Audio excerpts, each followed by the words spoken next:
When we were just children and heaven was a dream away. Running from monsters, I just wanna say that the keys that you were searching for and the giants of the past have turned to dust. The world is ours to take.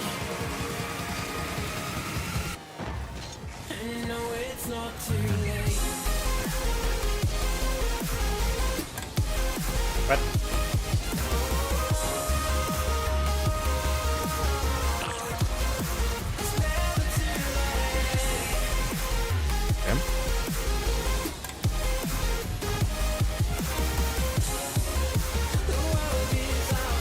Taco Man, Hoskers. How you doing? What you been up to?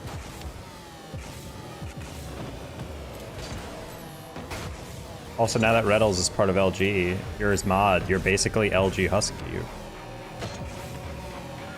Like, basically. Made it to Utah. Excellent. Love making it to Utah.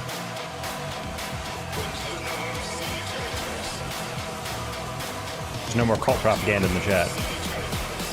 Hi, Jake Cook. Hope you're doing well.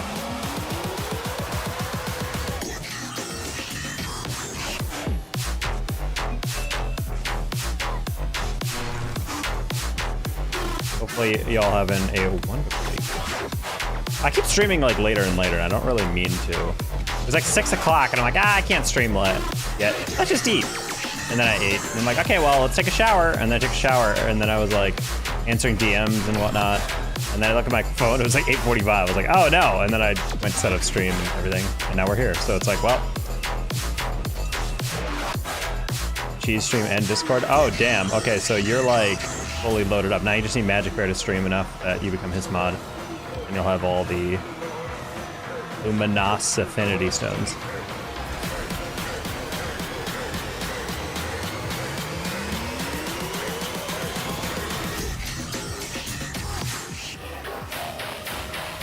A weird day. I think Luminosity, OG, and M80 gonna be massively popular teams outside of just G2.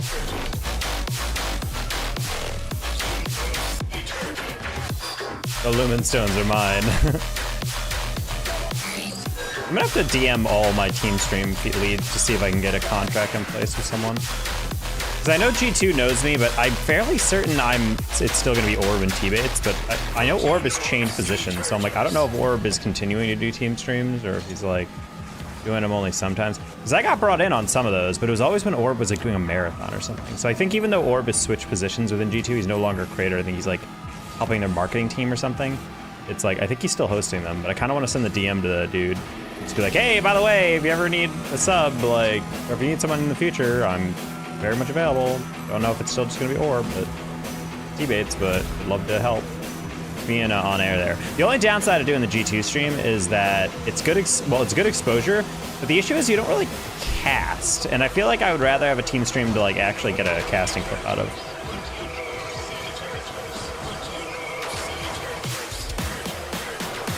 Gen G or NA's only hope. I don't know, I think M80 could be pretty good. It's a little weird though, because it's like 2/3 this team. It's like Gen G part 2. 2/3 of the team is coming from overseas. So yeah, it's like, oh, it's an NA team. It's like, it's not really an NA team. It's an import team at the end of the day.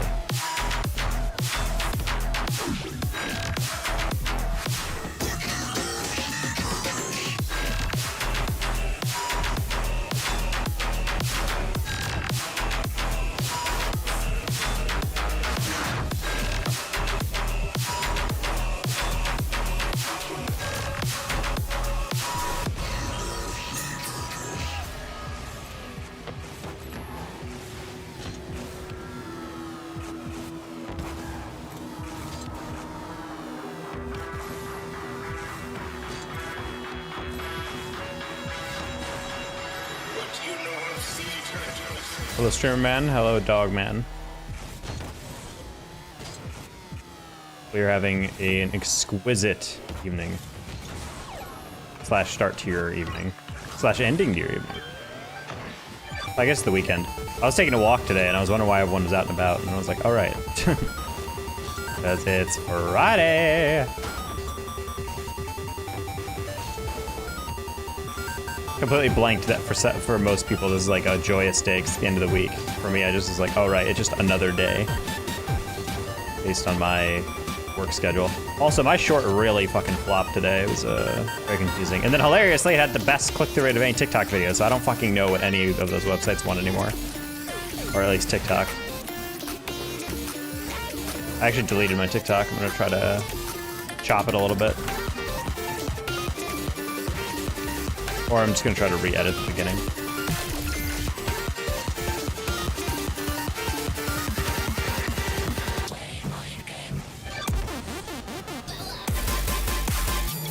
I actually brought my mood back. Oh, excellent.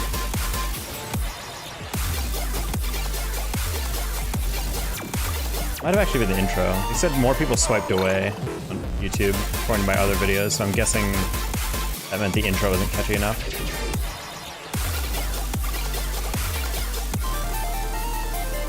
Sometimes it's like that, you're just a little off for a day. Music loud or voice quiet? Bro. Oh, it wasn't at my 70%. I can't tell anymore with my mix. I'm sorry, everybody. I was cranking that music, apparently. Very hard to tell sometimes. I think the audio settings on my mixer. I should just listen to broadcast mix all the time in my headphones so I always know what you guys are hearing. Well, not always, but because I'm not listening to feedback or monitoring. But yeah, I feel like it's always kind of weird when I'm streaming because I never really know how loud things are. Like I have a, because my mixer on my end doesn't actually change the volume of like anything. It mostly just changes on my side. Well, when you're listening to something I'm playing on a browser, I can edit the sound live for both you and me. But when it comes to like in the game volume generally, but like when it comes to music, I can't do that because I found it's just better hard fixed to normalize sound on Spotify and then just play it at a normal fixed volume across all devices. So it's like the only way to turn it down is like turn up and down the actual app volume. Yeah, wow. Hi, Emro. Hope they're doing well. I just stared at make sure it's negative 25 decibels. I don't think I put it that low. Actually, I feel like it's hovering at its highest around negative 30, so maybe I could put it a little higher, but I don't know. This is the volume I normally keep it at. It's like 60% volume on Spotify. And I feel like people normally say they like this volume fine. And then anytime I go higher, they're like, is the music loud or something? And I'm like, all right, so this is the point where I've basically stopped receiving any yells about it being too loud.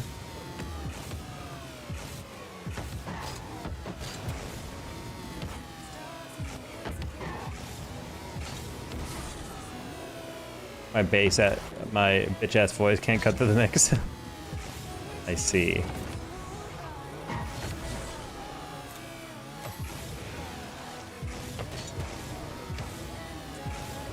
It doesn't help that certain songs are just naturally like higher in tone than other music. So like there'll be certain songs that even though Spotify is technically leveling out all my songs to be the same volume, there's some songs where people are like, oh my God, this is so loud. Did you turn it up? I'm like, nope, it is the same volume as every other song before in this playlist.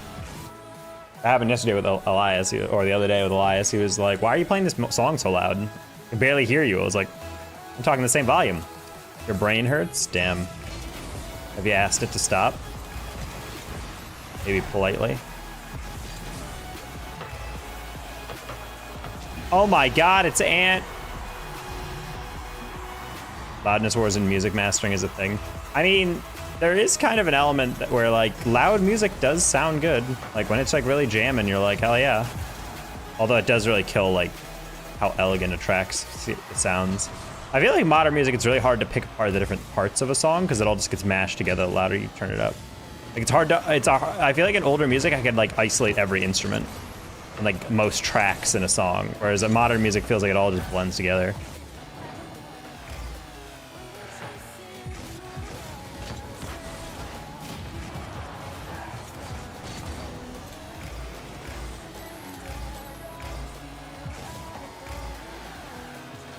Oh. Oh. Yeah, we're gonna try to record a live episode of Think Like a Coach. So there was something I edited a while back, and I really just stopped because of grad school, but I really did like filming it. It's also something I just naturally do on my stream anyway, so I feel like it wouldn't be that hard to stream. Where you just kind of, basically the series is like where I basically play while I'm like narrating what I'm thinking in each moment. One, I think it kind of helps me at times, but also I think a lot of people, when I've done that on stream, are always like, this is so useful. I always like it when you do this. I'm like, cool, because it's very easy to create for a YouTube series, just live record, and then maybe, and the last time I did it, every once in a while when there's like something I'm describing that verbally is not easily conveyed, I can just like say it verbally, but then cut to like basically a replay file of like the instance of what I'm talking about and like draw on the screen or something. Turn.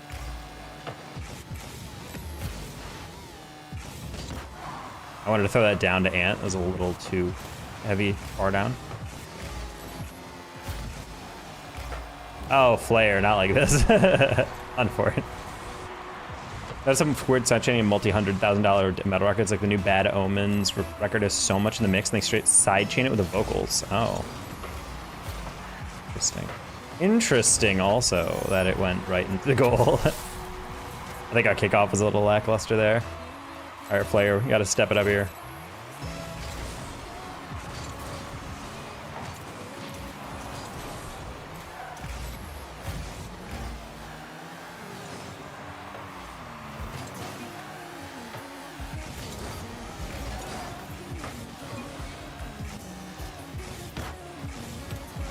Oh, whoops.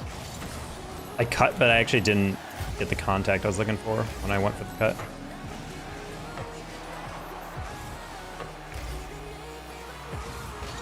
Wow, he slapped that pass. I was not expecting to be that fast.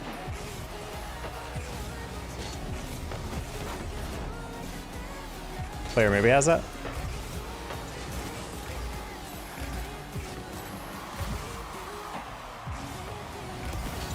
And before it turns out one of the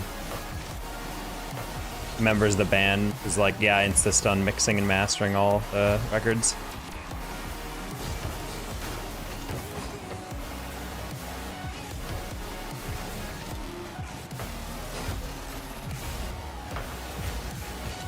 I feel like that definitely lends some authenticity to like AJR stuff, is that they like pretty much can detail in content in YouTube like how they make like all their songs. So you know like the process, they're like, oh, they personally handcrafted this. And I feel like that's really cool, but I also know a lot of artists like they could probably do that, but they also know it'd be like just hand it off to someone who knows better. Or just like hire out a beat maker.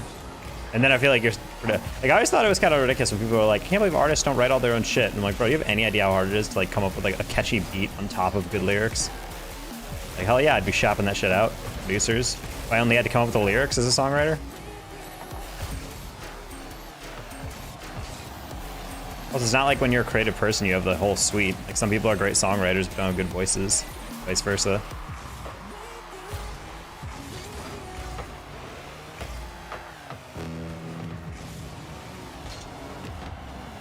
I disagree with that, low-key. I disagree with that got 50'd that hard. I know Ghost was like trying to go across. I want to see the angle on this. I feel like I got a lot of that. It's weird that I just completely lost that immediately into that chord.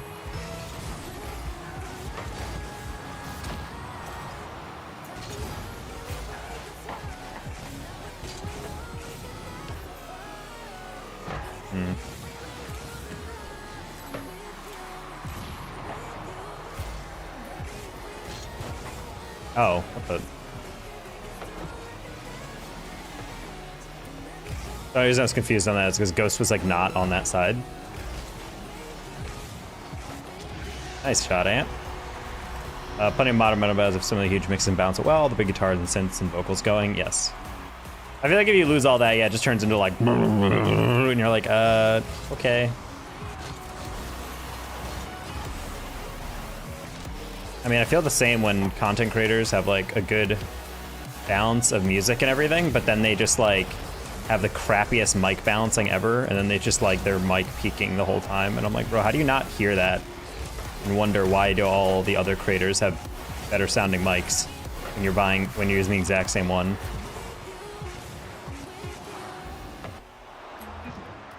Like I've never, like I understand for some people it's part of the aesthetic. Like I know Tyler, Lol Tyler and like Nick Merckx, for example, they love to stream with like a shitty headset mic because it's kind of like the joke in a way after a long time. Is like that's how he started streaming. That's what people know him for, like the kind of gravelly peaking voice, even though he could obviously buy himself like the nicest mic in existence.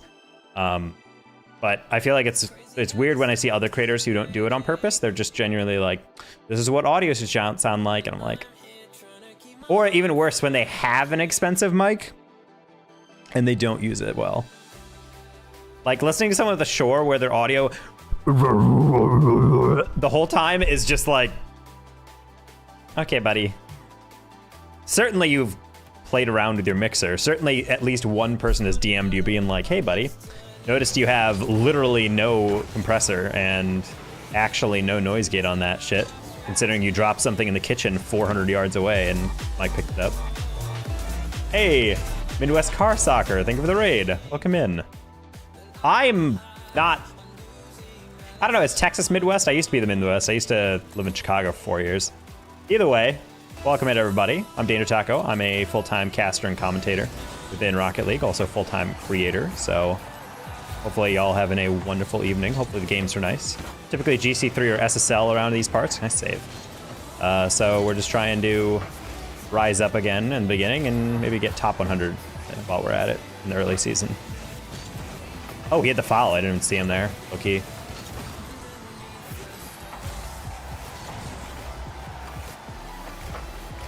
I'm not sure how that pass gets off. Bothers me when people have a certain mic and they don't speak into the correct part of the mic. Oh, like the shore mics? The mic is from the top out, so you have to speak into the top of the mic, but a lot of people speak into the side of it. I always thought that was so weird. A lot of mics don't really matter, but there are some mics that you very much are directional. So you have to speak in a certain area because the polar pattern of the pickup is different. And people just like speak into the weirdness and they have this like distant voice. Like, why is it so quiet? I'm like, it's because you're talking on like the other side of it. Oh, that's sad. Big sad.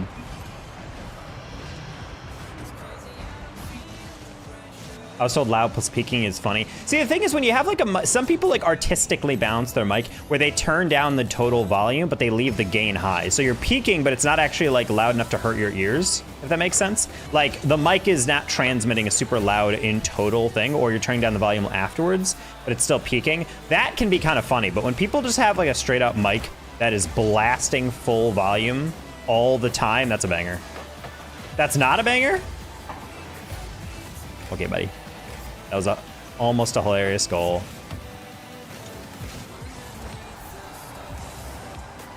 Okay, I just wanted to hold it up a little bit. I don't know why Nerf thought that was a pass. If that was a conclusion paragraph, it's where you wrap up whatever you're writing. The opposite of an intro paragraph. You introduce people to what you're writing. What are you writing about? General.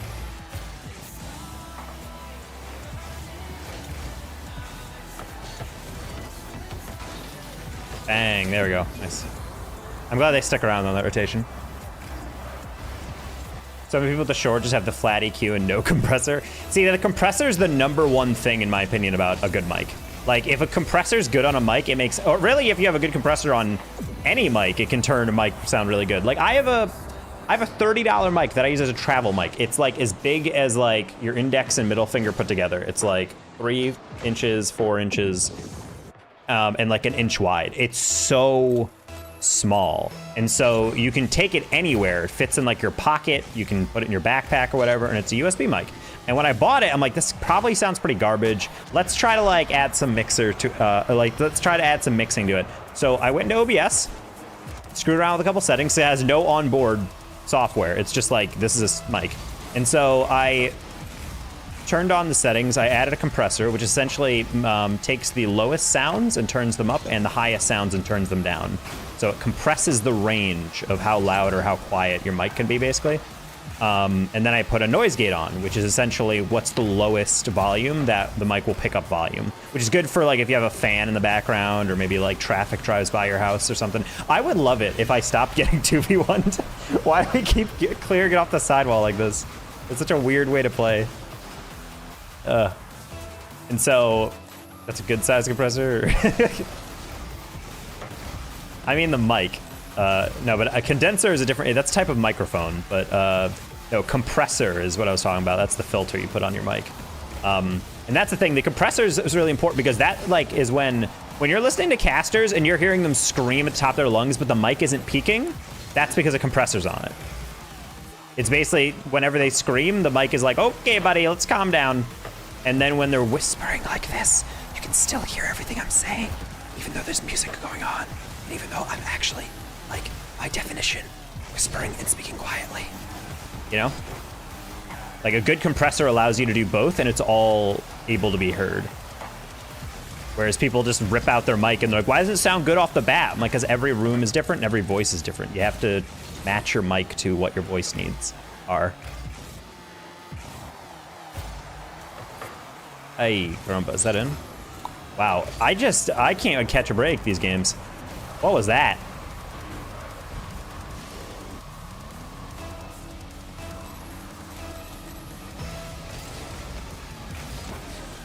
This is what?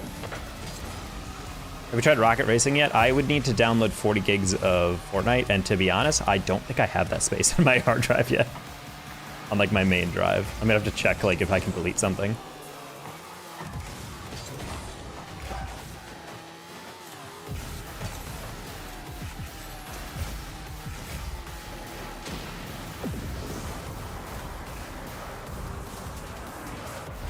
Well, the thing is, there's also something called a limiter, which I don't really know why you would ever use one. Unless you had like a really like loud thing that would occasionally hit up. Hey, pause, thank you for the resub. Welcome back. But there is something called a limiter, which when the mic hits a certain volume, it stops the mic input.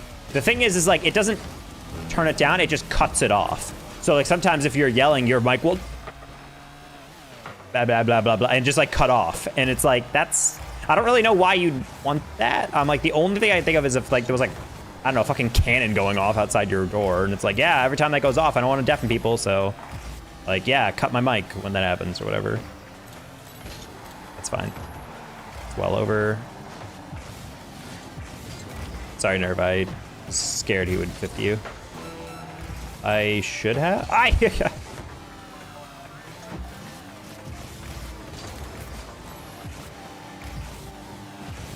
Have you tried Rocket Racing? Honestly, I want to try Lego Minecraft. I mean, Lego Fortnite.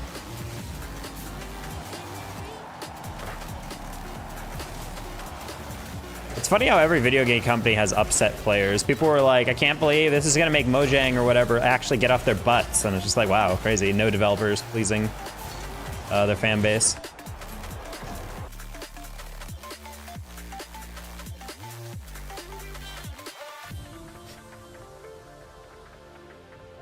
Everyone wants to kill RL and just want more people to download Fortnite. No, they don't, guys. You guys are being such goobers.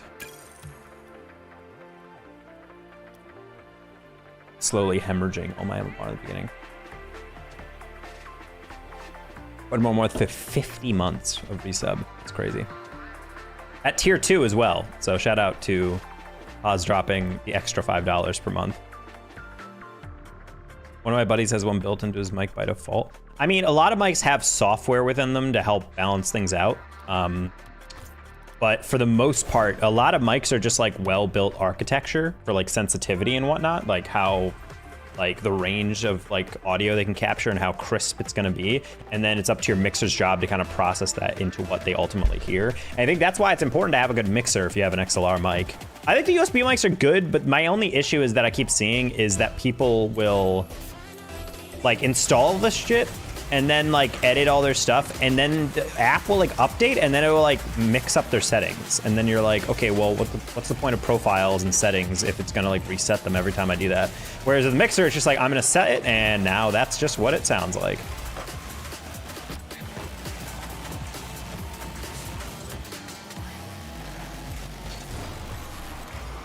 Uh-oh. See, this is this is why it's so confusing playing at this rank sometimes. Like, is this not gonna be a clear? Jump so early just to knock it in the ceiling. 20 tier 3 is $20 more. Should be only 15 since you're paying $10 for a tier 2.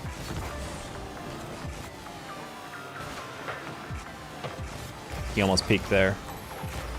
But it's tilting. Yeah, some people are saying there's like errors with like registration, or like there's like lag comp or whatever, because like Daz apparently was playing and he came in like very clearly first, and then it said, oh, actually you're second. And he's like, how was I second on that? Like he was like ahead of T-Bates or whatever, and then T-Bates crossed right behind him and it was like, oh, sorry, you lost. And you're like, that can't happen in a racing game. I do think it's kind of weird that apparently they had time trials mode, but there's no leaderboard. I feel like that's just such an easy thing to steal from Trackmania, you know? Like, oh, how fast can you go around this track? That's like, I don't know. I feel like that's like racing game 101.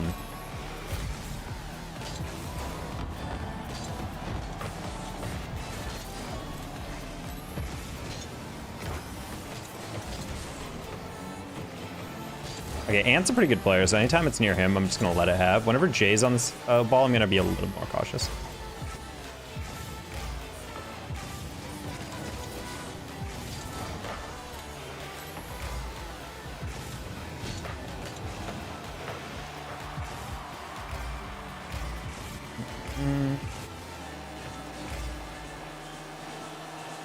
See? Look at that.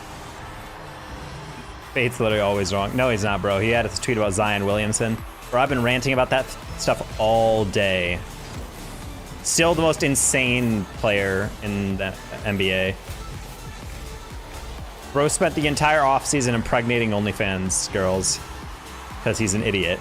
And then on top of that, he came into practice in the season and now the in-game tournament, like weeks later, or in-season tournament, like super out of shape. And the Pelicans are like, hey, buddy, your contract for $197 million guaranteed. He's making 32, I think, guaranteed a season or something. Across 5 years or something like that. Like, the only contingency to that is he has to maintain under 295 for his weight. And they're like, yeah, all you got to do is just make sure your conditioning stays up and eat a little healthier. And he's not doing it. And I'm like, I understand that eating healthy is hard. I understand that working out is hard, but you are an NBA player. By definition, your job is to stay in shape. And even better, people in the comments were like, I don't think people understand that, like, sometimes it's hard to eat healthy. It's hard to, like, know what to eat. I'm like, he's a millionaire. Hire a nutritionist. Hire a chef to make you a perfect meal ready-made every day that's delicious. Like, it isn't difficult. The only obstacles to him doing this are time and money, of which he has plenty. Like... They're just like, yeah, he just doesn't want to get in shape. He doesn't want to eat healthier. He doesn't want to lose weight. I'm like, how is it this hard to do? How much more money do you need to motivate you? 197 million. It's hormonal. It is not hormonal, bro.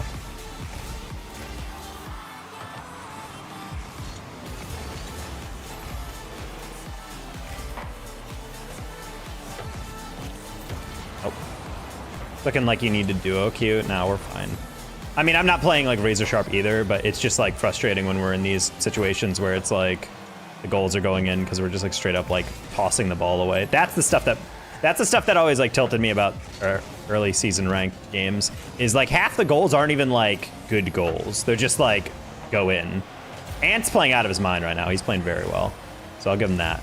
But like a lot of these other goals that like we've been scored on are literally just like, our teammate wants to clear the ball, and instead of clearing it, he'll like tap the ball once, and then he'll just rotate out with like no quick chat, no comment, no nothing, and then it goes in, and he's just like, all right, well, GG's, and then we'll just like keep on moving. And I'm like, no, not GG's. Like, we're gonna rewind. We're gonna figure out what the heck just happened here. Oh.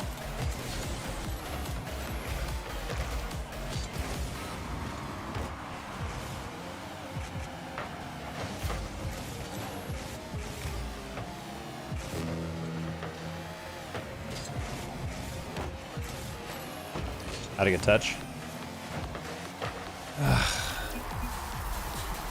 I changed my mind halfway through. I shouldn't have done that, bro. Such an idiot. That's on me. Halfway through that, I was like, I don't want to hit it to the far side. There's already someone there. And then as I decided to hit it high up in the middle, I stopped boosting.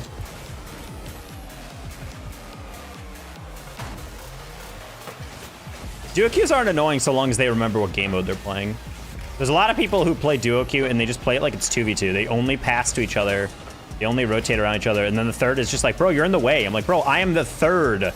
on a team. I'm not trying to be in the way. I'm not trying to disrupt your passing plays, but like when I'm more open than your teammate, maybe you should, I don't know, pass to me and not that dude. Nice, and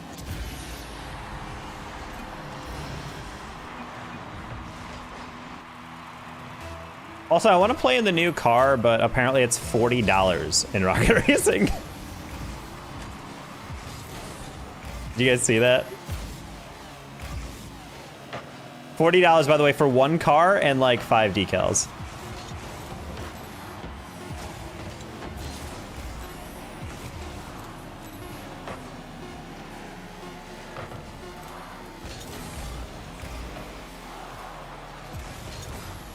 It's not even his reaction, it's just like, I can't believe that's a real thing.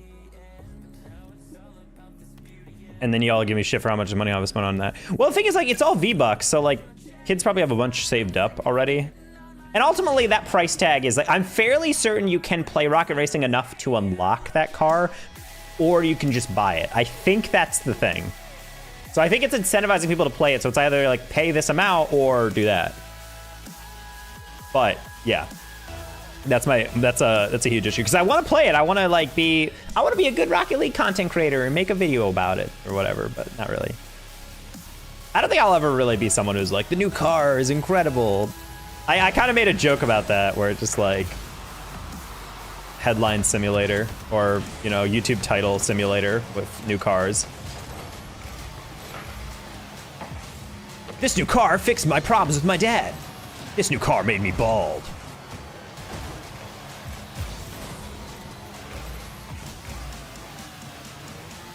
This new car made me cheat on my girl. Drewski, buddy. The game started.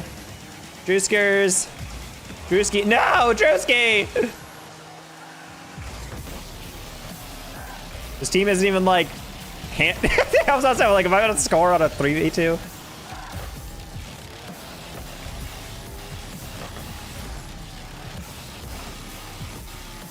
Drewski! He's back. Just kidding. Wait, hold on. I can get a reset off the ceiling. Just kidding, I won't. Wait, he's back! Yay!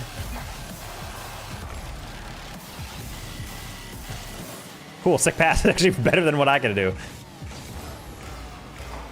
LQs take forever. Your base takes forever. Got him. By the way.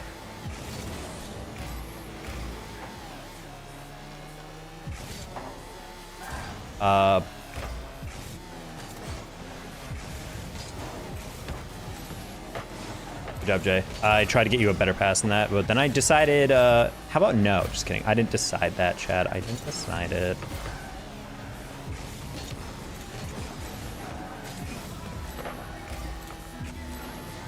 Okay, perfect. I'm just stay in front of it. We're gonna get off the wall because I can't really do anything anyway with no boost. Ooh, a little steal. Little slurp. Little Jacob's assist. Little Jacob's assist action. Oh, Drew, what the heck was that, Drew?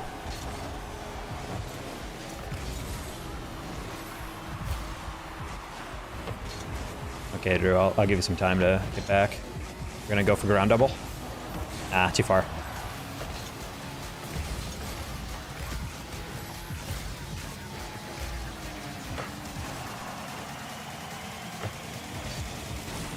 Oh, good beat. I didn't think he'd tap that over again.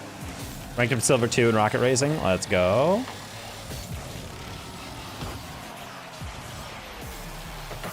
I'm honestly gonna wait until Rocket Racing gets patched because apparently a lot of people have issues with it off the bat. So I'm like, all right.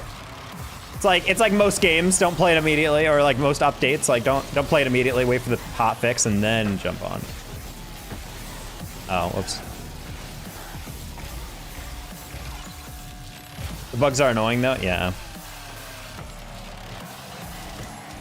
The thing is, everyone's like, well, they already made it Rocket Racing, which means all the devs are back on Rocket League. I'm like, you sure about that? Considering they need to patch all the bugs? They're not free until like 3 weeks from now, in my opinion. Oh.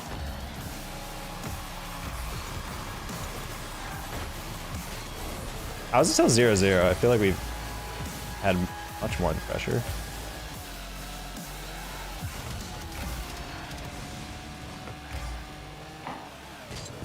I don't like that. Okay, never mind. I was like, that was really close to the ceiling. I was afraid it would be like glancing or like just not quite deep enough. Nice. Top corner, Salati! Hi, Lee. Great pass. Some chai. Chai is usually the answer. I do like tea. I found the sussy impasta among us. That's...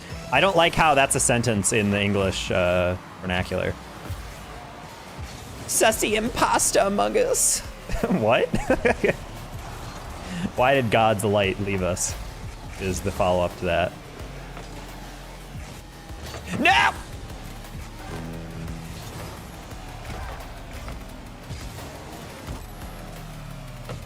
Not among us, among us. I didn't say the N, all right? It was just among us.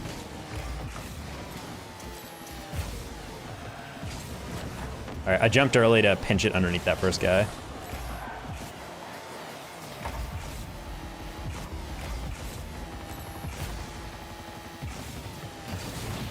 Oh, hate that.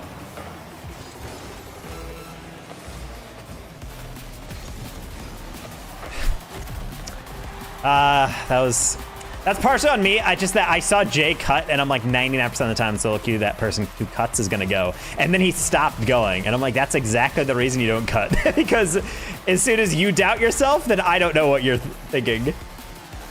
So hard to know what's like on their mind in those situations. Oh, okay. I didn't really have the boost to go for that. I just wanted to dunk, but that works. Hi, Leo, dude. Can we play? Unfortunately, I do not play with people I do not know. I'm trying to hold it up because I'm waiting for support, but I don't think we had anyone on that half, yeah. Oh, wait, Jay? Jay, no! Wait. Jay? Jay? Ah, Jersey! Ah, that would've been cool. Did Edison even invent the light bulb? We'll just commercialize it.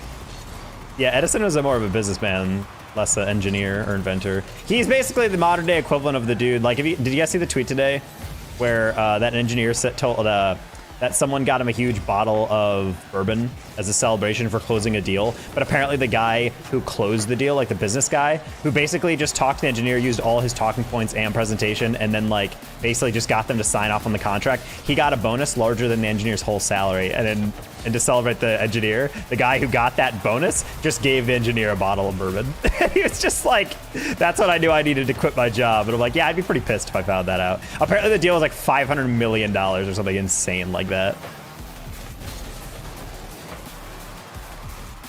And it's just like, that's a very classic, like, why you go to business school, even though everyone who goes to business school is like, oh, this is actually not that hard to go to business school. Like, no disrespect to business majors, but like, without fail, it is known as like one of the easier majors. I feel like a lot of business school is teaching you like how businesses run, but most of it's just trying to teach you like how to be a salesman, which is half like just charisma and half like weaponized charisma. And good public speaking, like learning how to talk with confidence and everything, which is a strength and a skill, which isn't necessarily something everyone can be taught, I think, but I don't know, it does make me sad when like engineers are like told like, oh, you're being idiotic, you're like not, like, oh, you're not seeing the big picture, da, da, da, da. The same engineer said he apparently got yelled out of a meeting one time because he told them that like, they were like, oh, we're gonna label these things in the buildings as earthquake proof, but they're like, yeah, the thing we use to test if it's earthquake proof is not up to like model. Like, it's not like actually super good simulation of what an earthquake is, so we can't say that. And then they're like, how dare you? And then they like yelled at him and told him to get out of the meeting. And I'm like, yeah, I'm like casual business guys not caring if people live or die.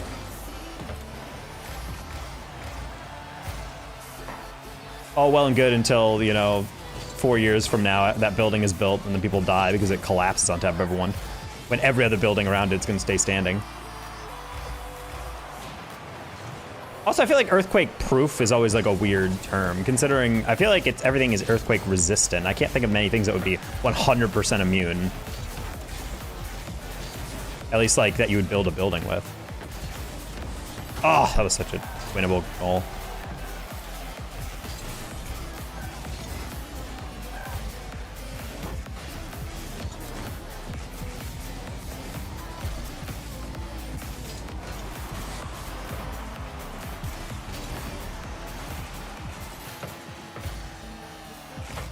Sorry, just get a ticket so Baki wouldn't. I am sorry, Drew. I think you needed help.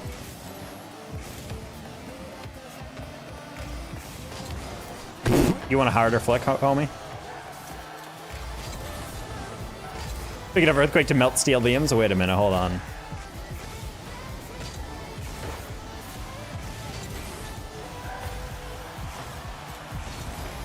That's why anything when it says proof feels very lying. That feels like a marketer saying that and not an engineer. Because very few items are like truly invulnerable to shit, you know? Which is why it's also just like, dent proof, asterisk. And it's like, well, yeah, because they can't actually say like this will never be dented or something, especially if it's a hard material. Like very few things are truly like that powerful or that hard of a surface. And I mean that in like an actual like engineering sense of hardness, while being like also flexible and light. Like, yeah, you can make a building out of like fucking diamond or whatever, but. Well, aren't diamonds like hard, but they're not actually like that? They're actually kind of like fragile if you apply enough force to them. I forget like how you define that. And the physics of it all. Nice. Carbon fiber is dent proof. Is it though?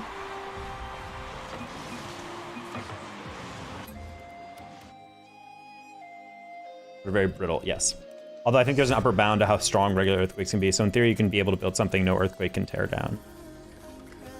See, but that's where my thing is like, are we claiming it based off of one earthquake? Like, does it not wear down? Because my mind is like, when you say earthquake proofed, does that mean if I build a building, it will never be torn down by an earthquake? Or are they claiming that like, if an earthquake hits, it'll be fine?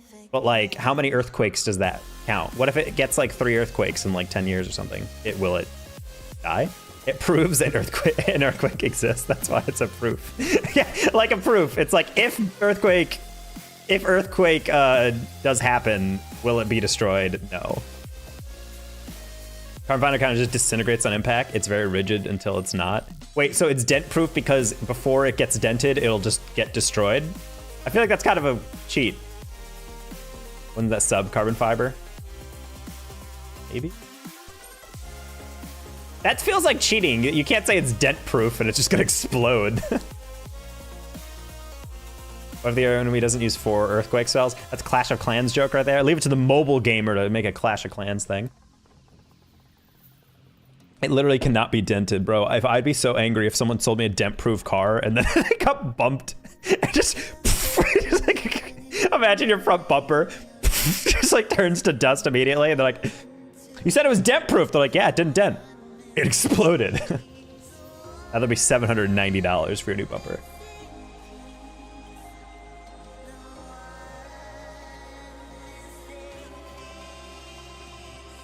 My MBA program has a class called How to Rizz Up Your Stakeholder. No shot. What?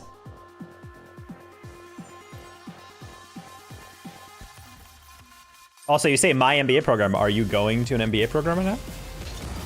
They cost more than $790 for a new bumper. Okay, I just wanted to name something exorbitant, but I'm sure carbon fiber.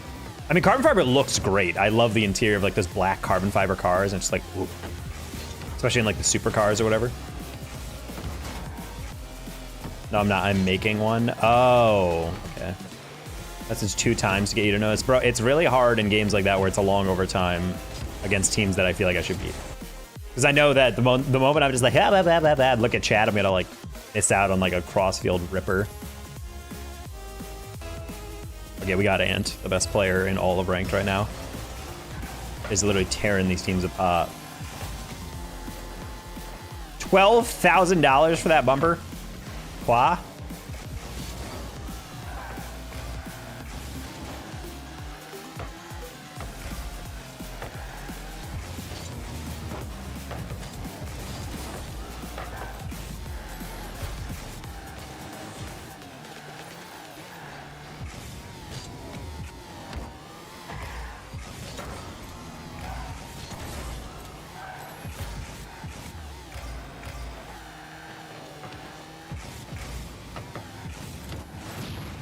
I'd be kind of peeved. If I ever spent $12,000 on a singular car, I'll be happy, but imagine someone complaining about their car woes. Oh no, yeah, I also had to spend a lot of money on my bumper. Oh, how much? Oh, $12,000 for my front bumper. I'm sorry? Yeah, it's my second McLaren in as many years. Maybe you should stop buying that car then. Nah, you know, it's whatever.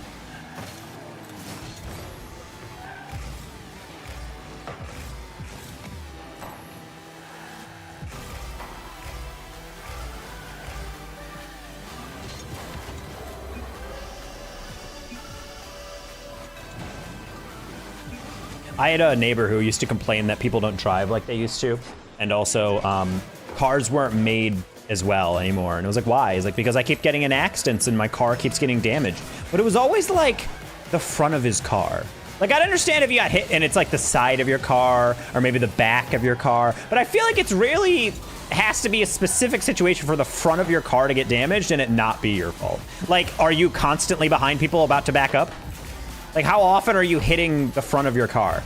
And he would describe stuff, and he would literally always be like, oh, the car shouldn't be dending like this, and da-da-da-da, and I just feel like everyone's a psycho out on the road, and blah, blah, blah. And then I'm, like, talking to them, and like, yeah, people are just, like, braking, like, way earlier than I think they should at stoplights. And I'm like, if you know they're gonna stop, why are you not ready for them to stop? And he's just acting, like, psychotic to even, like, think about braking before, like, just before the stoplight.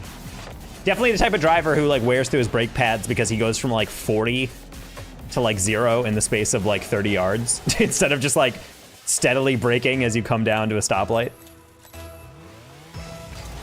I saw. Welcome in.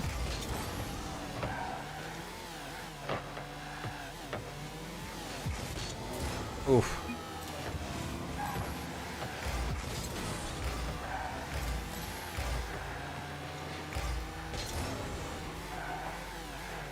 No, well, his complaint was mainly on one of the accidents. I don't remember the other one, but I explicitly remember the other one because my dad kept yelling at me about it. Not like he heard the same conversation I did, and we were basically bonding over the fact that, like, how dumb is this guy? And so he was just like, yeah, apparently what he was complaining about was, like, the people coming at a stop sign stopped too quickly for him to react to or something. And they were like, yeah, why are they slowing down so far ahead of the stop sign? It's like, because they know they shouldn't be going 25 leading up to a stop. Like, what? Like, of course they're gonna stop. Why are you not stopped? Why are you not, like, at least, like, a car length behind them? Like, how far of a warning do you need before they, like, you know they're going to stop at some point. Nice, chef. That is not one of them. It infuriates me to know how people are like, new cars built like plastic, small crash, they're destroyed. They used to build them to last. I mean, I would argue just don't crash your car. Like, I understand, like, yes, you want a secure car in case, like, you know, you get hit or something. But if you're the one running into cars, you should not be like, God, I wish my car looked less damaged. I'm like, then don't crash into people. I don't know. That's just my take. Oh my God, I don't think that was meant to be a pass, but that was insane vision by him. I just didn't predict that.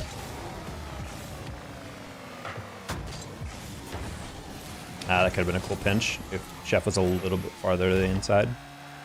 Not saying that was what we should have been doing, but... Oh my God, if Ant was falling, he still has flip, who knows?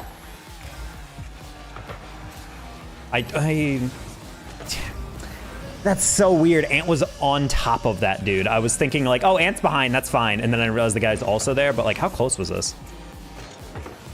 That's rough, never mind, he's not that close.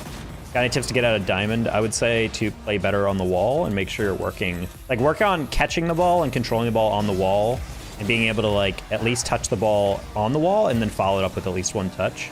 And then, of course, working on your fast aerial. That's, like, I would say one of the most important things diamond players lack. Being able to aerial consistently is pretty much the most important thing that everyone should be focusing on until probably, like, Grand Champ. Because at that point, you should have been fine with it.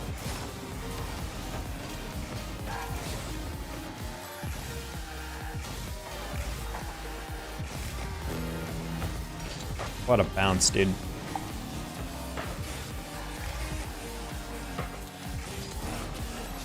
I'm a ground player. Well, that's not gonna work. In Diamond, you're gonna have to learn how to aerial and aerial much better over time.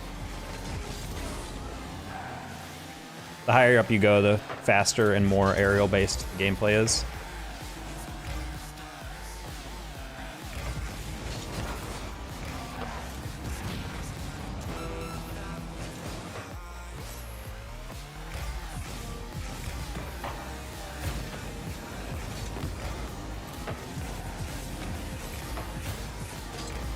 Ant's had enough. I would also have enough. He's been playing great. And this game is just more evidence of why this game is rough. That was not a good shot by me, I'm not gonna lie. Made VOD's day one Rocket League recap video. Nice. I said Twitch chat commands don't show up on the chat overlay. No, they don't. I don't think I have a bot yet in the YouTube chat.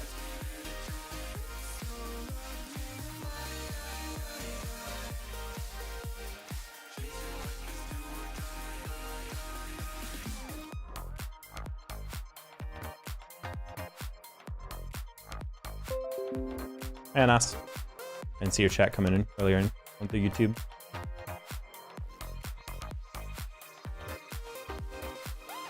You know what video series I'm really into lately is the you're coming back to YouTube? Why? If you're just watching and chatting. Yeah, the Rocket League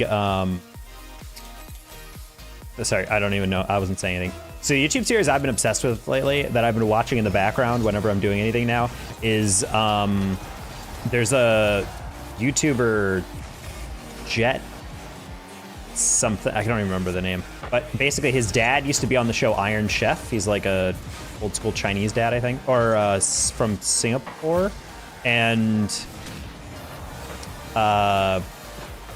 basically he just kind of gives his dad like food and be like, can you make this gourmet or something? So basically he buys him a bunch of Chick-fil-A or Taco Bell or like something like that, and then the dad just kind of takes the ingredients from it and makes like this like really ridiculous over-the-top dish, and it's really fucking addicting. I love that video series. Also, the dad is just like a genuinely cool thing, and it's gonna sound kind of like, I don't like the word soft because people use it like in the wrong way. They're like, oh, emotions, ugh.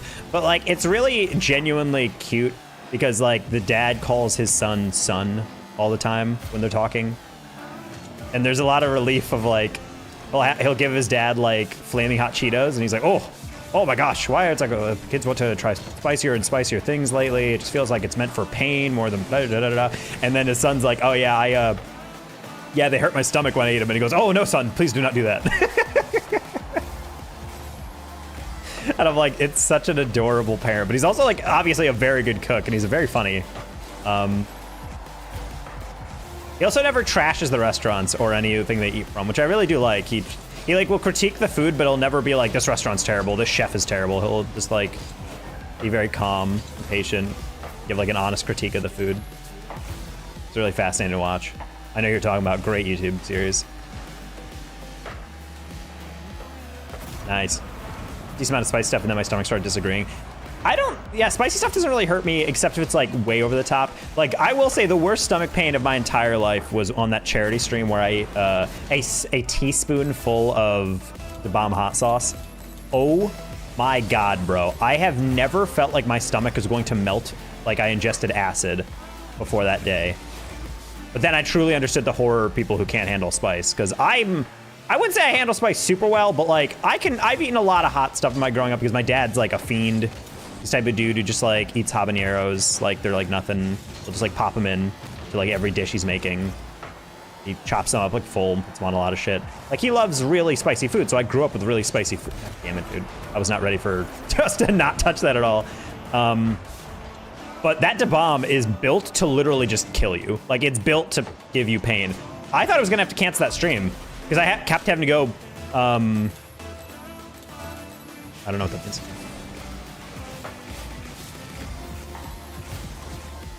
I think he meant like that touch had more of a power behind it than he thought.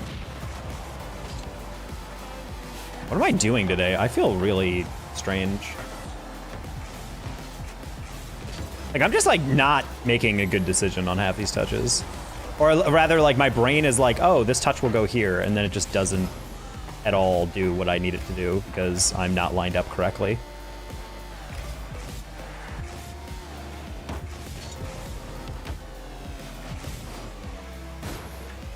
About the game lying? Oh, the demo didn't register? Yeah.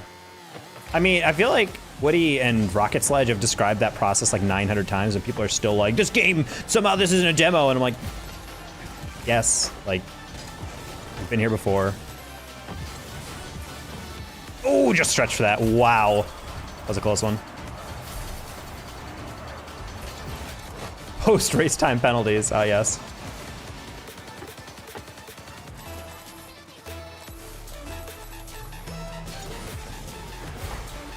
I mean, they're not calling them out. It's just like they're trying to be like the arbiters of like, hey, I know you want to hate the devs for screwing this up, but like this is just like a server thing.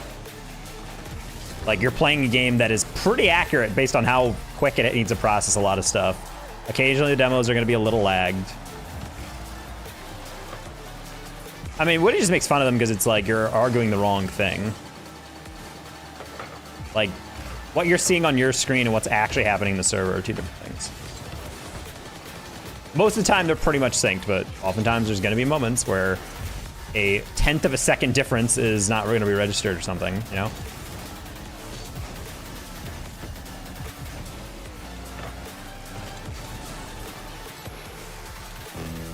All right, we're going to rotate super clean for the rest of this game. I just want to clean out these games. I feel like I need to like continue warming up and get out of this weird funk. You know what it is? I didn't cook my chicken today, and I had protein-rich mac and cheese, but I didn't have actual protein, so I feel like I'm just carb-loaded right now. I'm not actually like super well fed. That was my issue. Try like a protein shake or something like that. Maybe I'll make one in a little bit.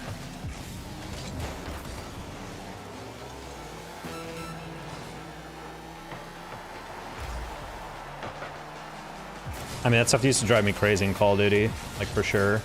Like whenever there is like a little bit of server comp or lag comp or something like that. I mean, yeah, obviously that stuff's frustrating, but like the fact that it doesn't happen all the time is just a testament to how solid some of those games really are built.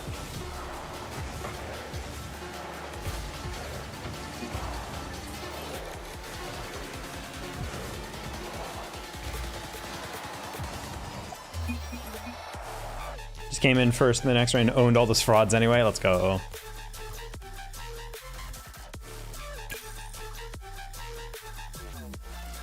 In a shooter online fighting game. Honestly, that's what, okay, I love Dark Souls, but low-key, that's why I could never play Dark Souls online. Even when I lived in like good internet places where it's like nowadays and in Chicago, I always have had great internet. Like, it doesn't really go down, knock on wood, but like the internet doesn't really go down that much. And if it does, it's for like an hour or two, and then, or not even like an hour, less than an hour, and then it'll come back on or something.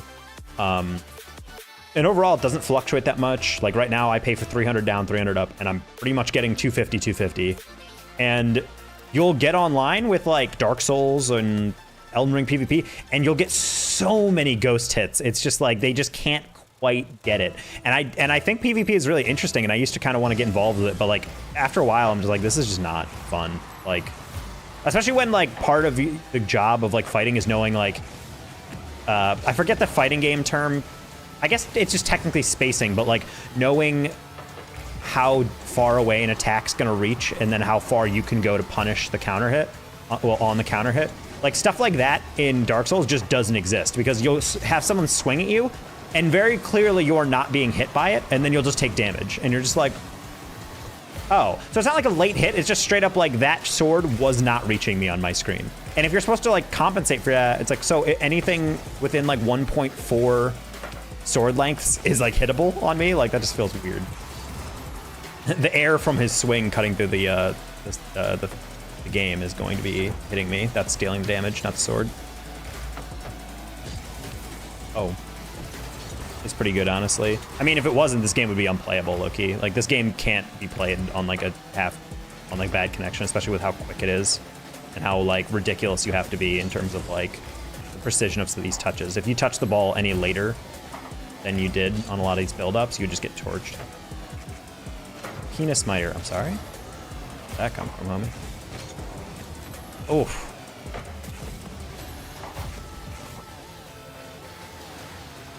Nice. Every other, oh. I forgot I was talking about a sword, so when you typed that, I was like, I don't know how that relates to netcode, but hey, I don't code. A lot of you guys do, so maybe that's it. I don't know what library to do. Have you tried the penis library? Really? The penis library? Yeah. Well, I mean, it's not the penis, pen is, but you know. If you want to get like weird about it.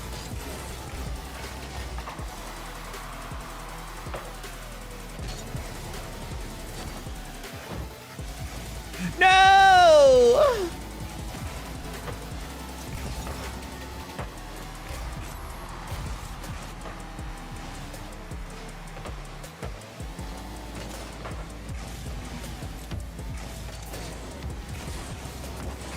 Damn, I was really trying to bait in that 50 and then it didn't work. God, why didn't I jump off? I didn't realize Liquid was going to my same corner.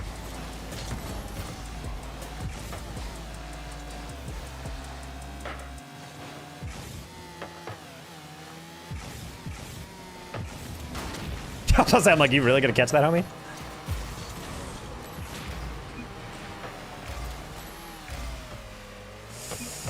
Okay, nice.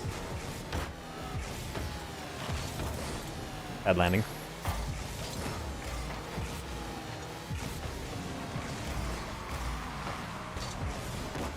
Thank you.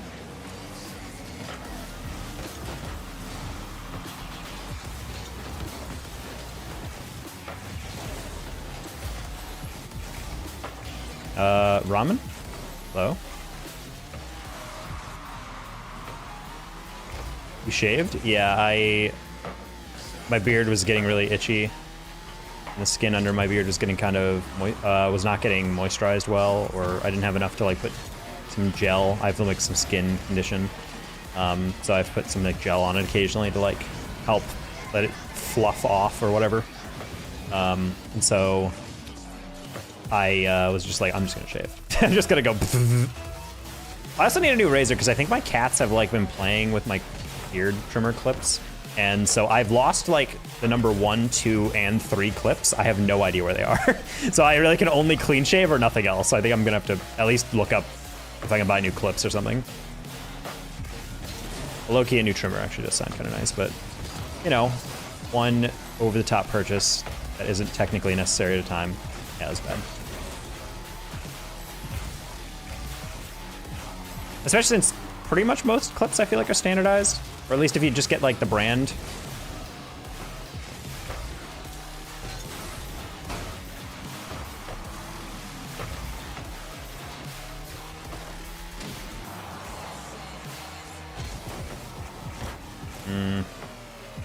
Old Taco would have won that. Can I ask you a political question? No, you can ask me a political question. I have the right to not be willing to answer it, though. I just don't want people coming in here and just immediately, like, yelling stuff. There didn't even used to be necessarily, like, a policy on it up until the election came in, and then I was just like, I don't really feel like people screaming about Trump and Biden in my chat the entire freaking stream. Because I was like, there's definitely a danger of that happening. No!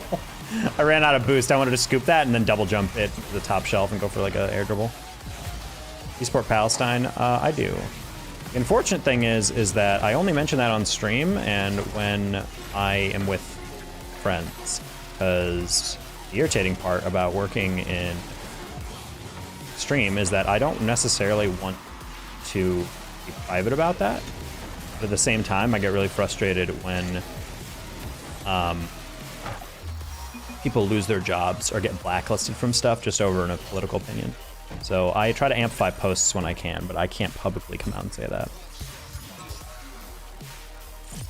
Especially because it's so hard to add any nuance in which people will actually understand your point. So no matter what your opinion is, people will take the worst interpretation possible, which is immensely frustrating.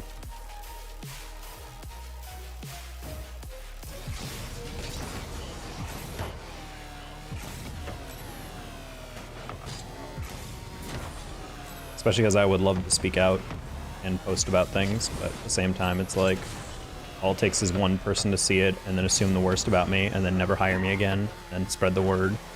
And sometimes in such a word-of-mouth business as casting, like, you can get blacklisted real quick. I know at least 2 casters that don't do nearly as much work as they did, just because they did like bad on one gig, or one person was like, yeah, I don't like that person, and then it just kind of spread that like, oh, we don't hire this person because they're just a bad person. But then no one ever knew like what the person did. With black and white with no nuance, come on. What's your peak viewers? My peak viewers is somewhere in the couple thousands.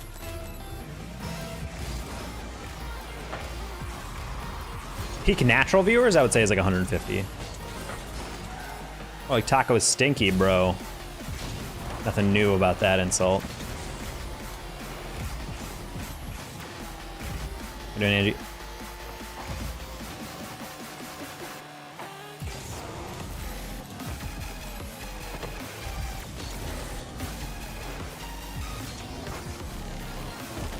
I don't know, I'm just kind of sick of seeing how like apparently the entire fucking UN voted for a ceasefire, and the US was the only opposition country. And I'm just like, oh, cool, very neat.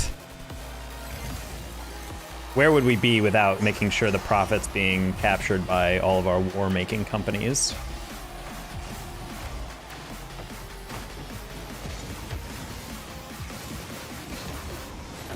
Never forget, chat, war is profitable. And if you're not the one fighting.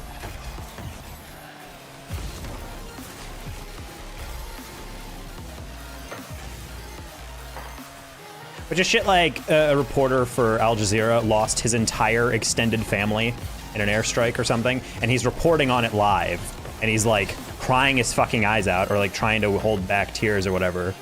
And the first comment is like, well, that's what they get. And I'm just like,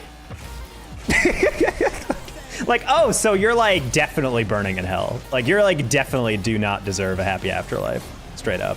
Because even if you have the assumption that like this person is like generally voting against you or generally against you, the fact that you could hear a story about all the like people's deaths, including children, and being like, yeah, low key though, kind of deserved.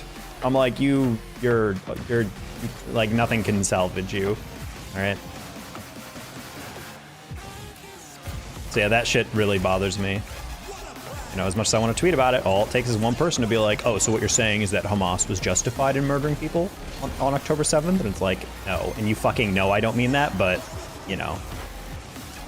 Gotta rile up those people.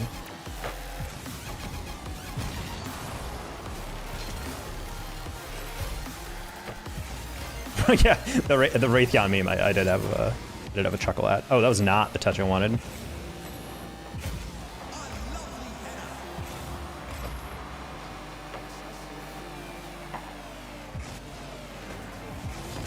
Ew. You're fine, Liquid.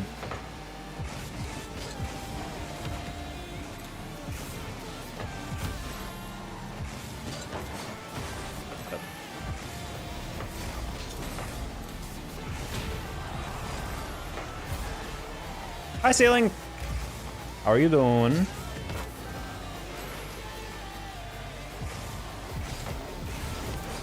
Ah.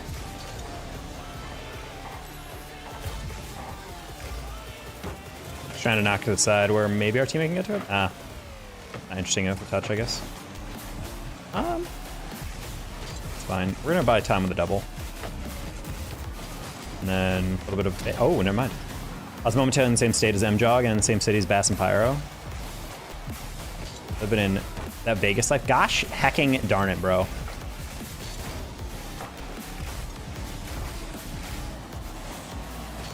I did not realize that was bar out. Nice save.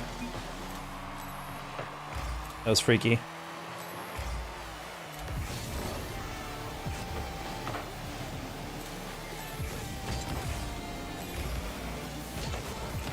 Bang, that's a goal. Go, go, go, go, go. Oh, what a save. One more, one more, one more. Oh, he's got it. Oh, he's got it. What a pass. No, what a save. Our rotation is all over the place. Liquid Crystal is like always like just a little bit too far back for my liking. I feel like we have Chef and then myself and then Go, and then he's like 2 steps behind where it's like, oh, the ball's lobbed, where are you? And then he's like, oh, hold on, I'm getting there. And it's like, no, you should be there. What do you mean getting there? I shouldn't rotate too wide on this. It's probably getting a rebound real quick. There it is. Chef middle. Close one, I like it.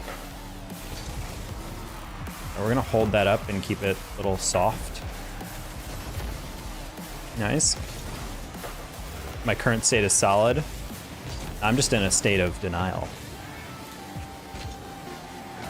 Wait. Wait, aw.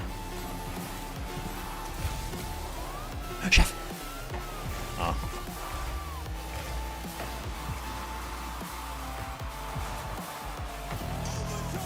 My current state is in pain. Sag.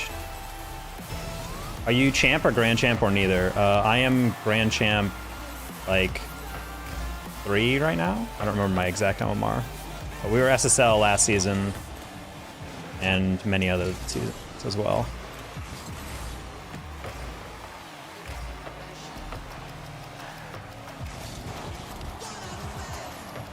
Exotic.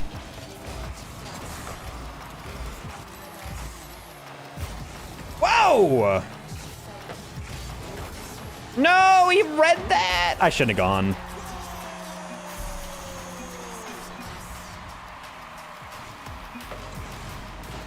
I'm not gonna lie, I didn't think he'd read that, and so I was like, it's fine, I'll just grab a 50 or at the very least a deflection. I did not think I would fully just have him like slow jump and touch that forward. Who gave that new, who that? I'm gonna let you type that again. I don't have any idea what you're trying to say there. I'm guessing what you're saying is, oh, whoa, that new racing game is a soccer mode? Yes.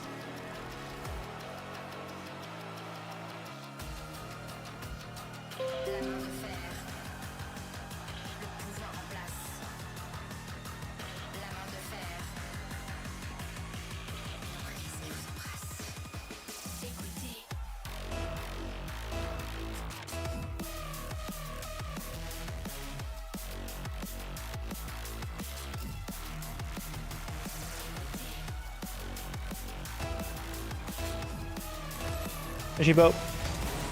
Exotic with the click from Hossa.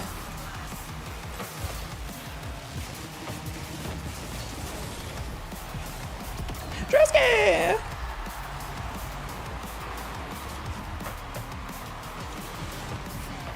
But yeah, to answer the YouTube chat, I think I'm probably GC2 right now. I don't remember my OMR, but I fell below GC3 slightly before. Had kind of a slow start today, but yeah, typically we're like GC3 SSL at the end of the season. Oh, he's talking about, oh, the clicking language?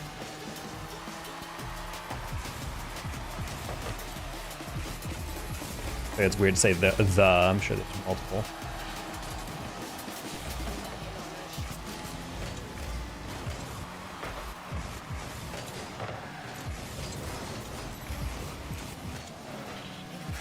Yeah, we're just gonna get back.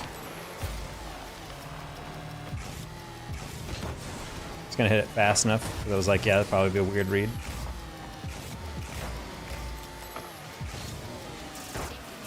Didn't think Amex would turn yet.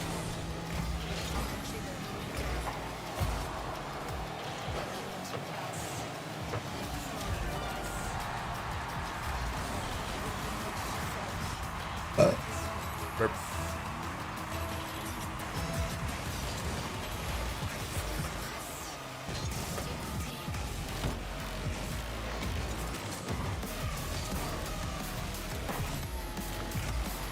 Okay. Noise Druskers. Nice fake. I was about to say, I was like, is he actually gonna clear that?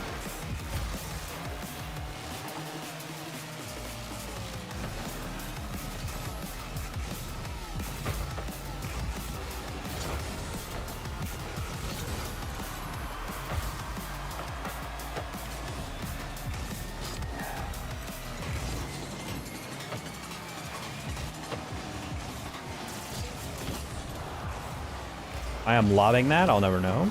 That's okay. Oh, that would have been actually pretty dope if he was able to actually find me. Go, teammate! Okay. The guy who's behind our teammate is the one who went? I don't know how that happened. I like how I even saw that coming and I still let it happen, Sag.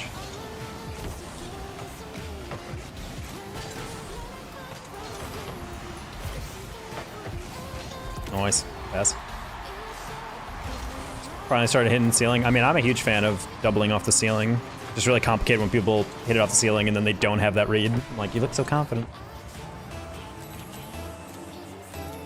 You don't walk max? Wait, you just leave a dog inside in a dark basement chained to a pipe? Is that what I have just read? In that one line of text? I can't believe Angie just admitted to that live in 4K. Or whatever resolution the stream is in. Probably close. I think I streamed close to 4K. Maybe like 3.1.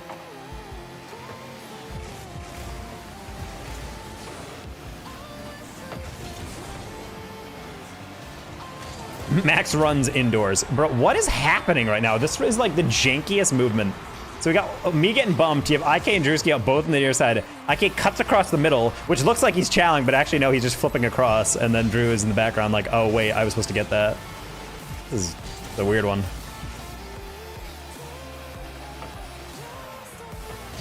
Yeah, we're all over the place right now. Okay.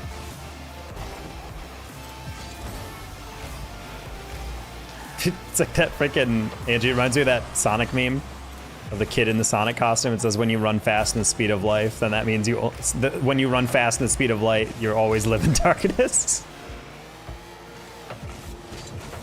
Shit always makes me laugh without fail.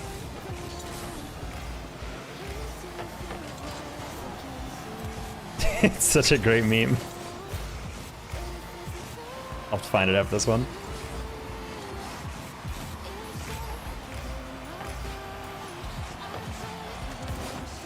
Okay.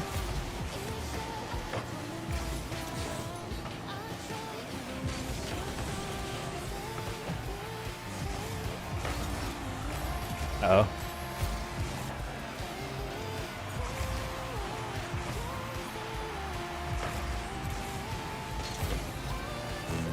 It's just so weird how we can't punish this! They're throwing it to no one!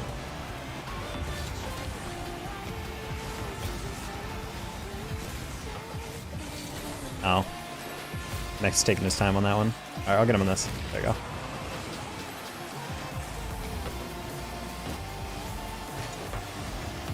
Sorry.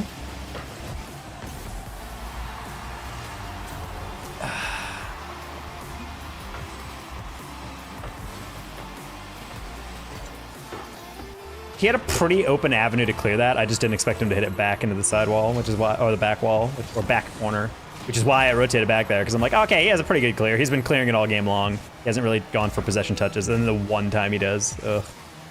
Kill me, dude.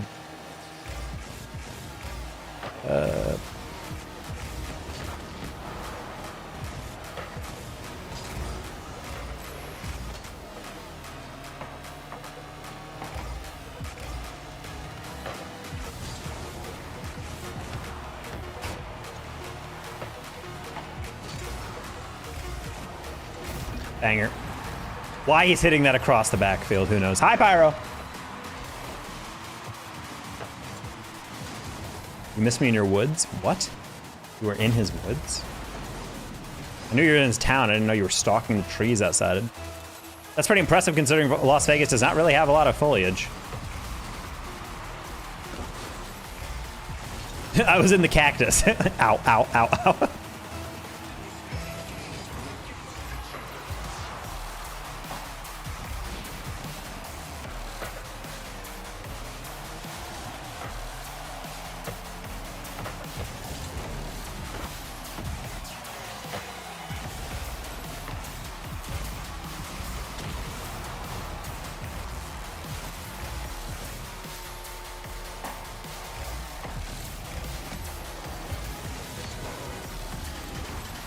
Very rude.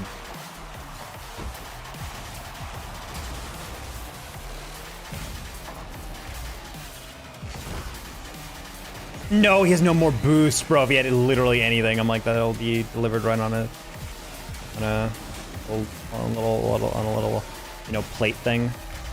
You know, like a little, like a plat, like a thing that plats.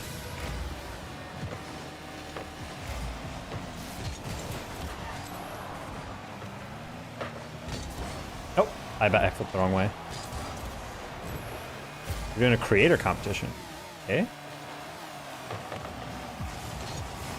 I should have. I just said I should have called him off. I'm like, how would I do that? Say I got it halfway through. I assume he read it. Oh, I had no support. I should have just flipped it. Just carries those. Oh, a little risky, but it's okay. Zyk should have that. Well, this could be weird. Never mind. Catch flick. Perfect. Okay, all yours. I trust. Okay, real PMV is gonna panic and throw it to me. Oh, you're a smarty. Okay. Alright, draw turn. Good pinch, I guess.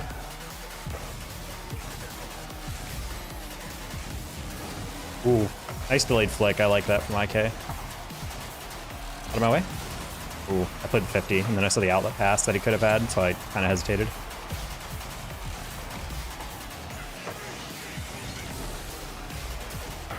It's caught in a little bit in no man's land, but, you know, it's always hard to tell if they're trying to for possession or if they're actually trying to, like, clear it. Oh, that could be... Okay, we're fine. Saw your turn and, like, think about it, and then he was, like, not actually going. I'm like, that's always terrifying. It's fine. It's not even a decent read by him. Take it. IK, take it. Yes. It sounds like you're in a much better position to take that.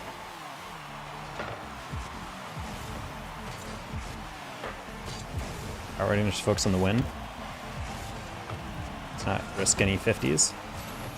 Good job, IK. I like this version of IK, but more better. It's a bit more decisive. Nice! Alright, that should not have been that close. Just fitting a review.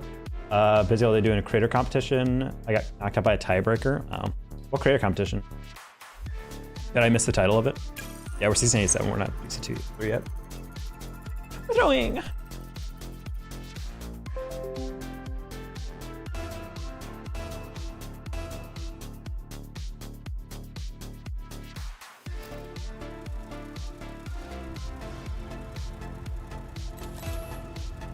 I might just like take a step back from any creator things for a long time and just get up my YouTube and I guess technically TikTok.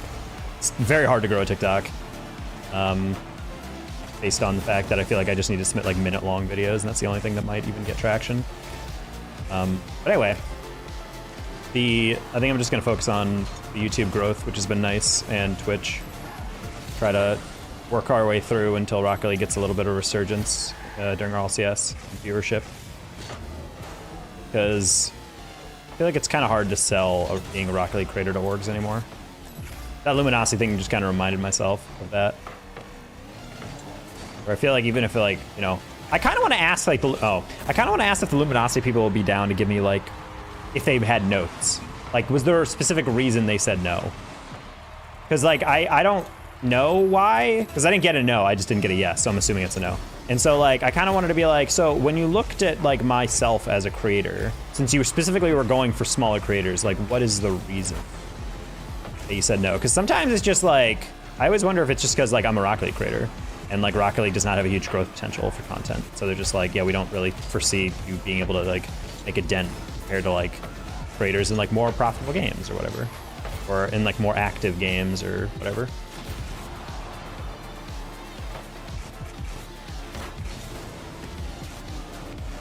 Okay, I just want to slow it down, take a 50, and then I didn't realize I had a bump too. Cool. And so, yeah, and also just because, like, if they're straight up just like, hey, you're not brand safe, then I'd be like, oh, I should probably swear less or whatever. But I feel like I'd want to know if it's something that I can do. Like, is it actionable? Because it's just like, well, Rocket League, you're a Rocket League creator. I'd be like, well, I'm not going to stop doing Rocket League stuff. I'm going to just pivot to another game and then hope I can get traction there. Unless, like, a crazy game comes out. I mean, when they said brand save, I was not sure what they meant, because I'm like, there's no way that all the Luminosity streamers don't swear. Like, there's no way that, like, I feel like it's more like, are you saying stuff that's like really like, advertisers are like, holy crap, this guy's like way too over the top and angry about everything and talking about really sus topics and whatever. And an arguably harder to grow game. What do you mean did it? Like did what? Like partner?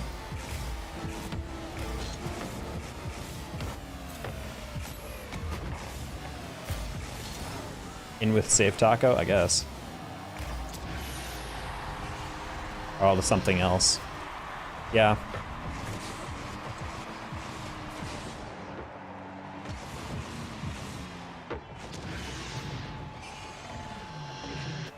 I don't know. It's just like a weird system. On top of that, well, the issue is as well is that like I wouldn't actually mind playing more of another game if I actually liked any other game. I feel like every other game I play, I'm like, yeah, it's all well and good, but I want to play Rocket League now. Like it's been a while.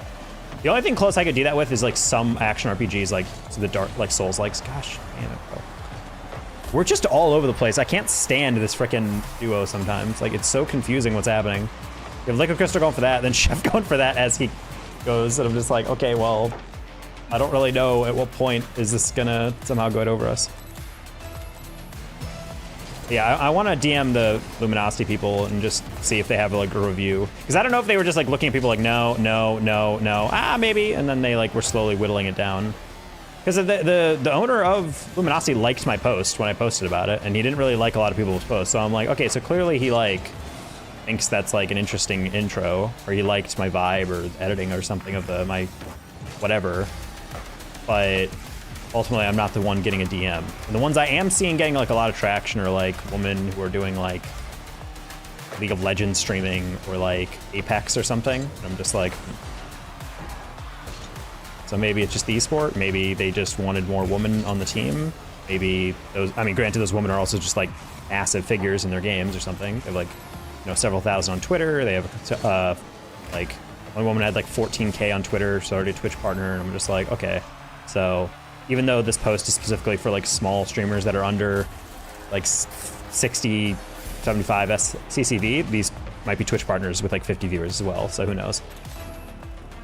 It's just confusing. But I'm like, at the end of the day, I just want to know like what I can improve on. Granted, I do think I can, you know, jack up the YouTube a little bit more with, you know, some variety content or whatever. Not variety like games, but like different type of stuff.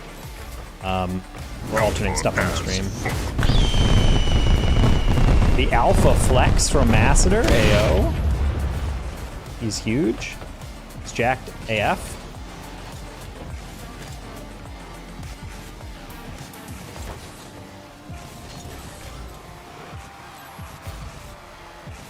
I mean, if I genuinely needed to be toned down, I would just change the Alpha thing to Alpha AF. It still implies things, I guess, but wouldn't actually say or use the word. Almost a banger on goal.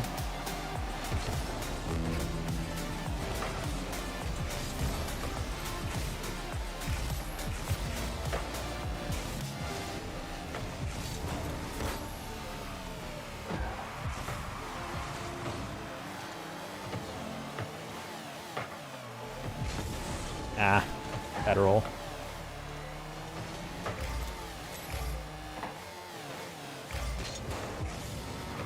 It's fine.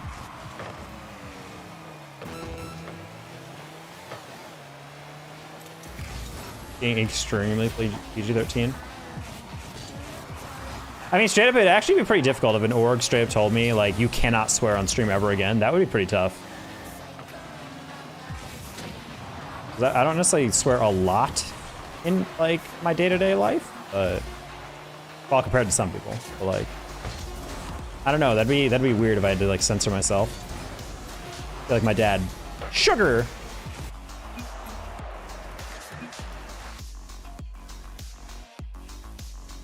Your chat is incredibly sussy. Yeah. If the chat's sussy, that's one thing.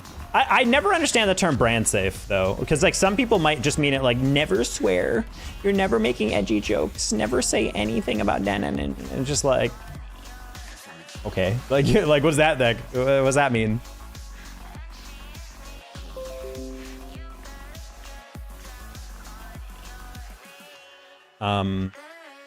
Because they had several hundred intros, so like part of me feels like you probably dismiss a lot of people, because I will say I understand shooting your shot, but some creators should definitely not be shooting their shot. I always find it funny when I'm looking through the responses and these people are like, yeah, you know, I feel like I really deserve a shot. And then I like look at all their socials and they have like 100 followers on Twitch, 100 followers on Twitter.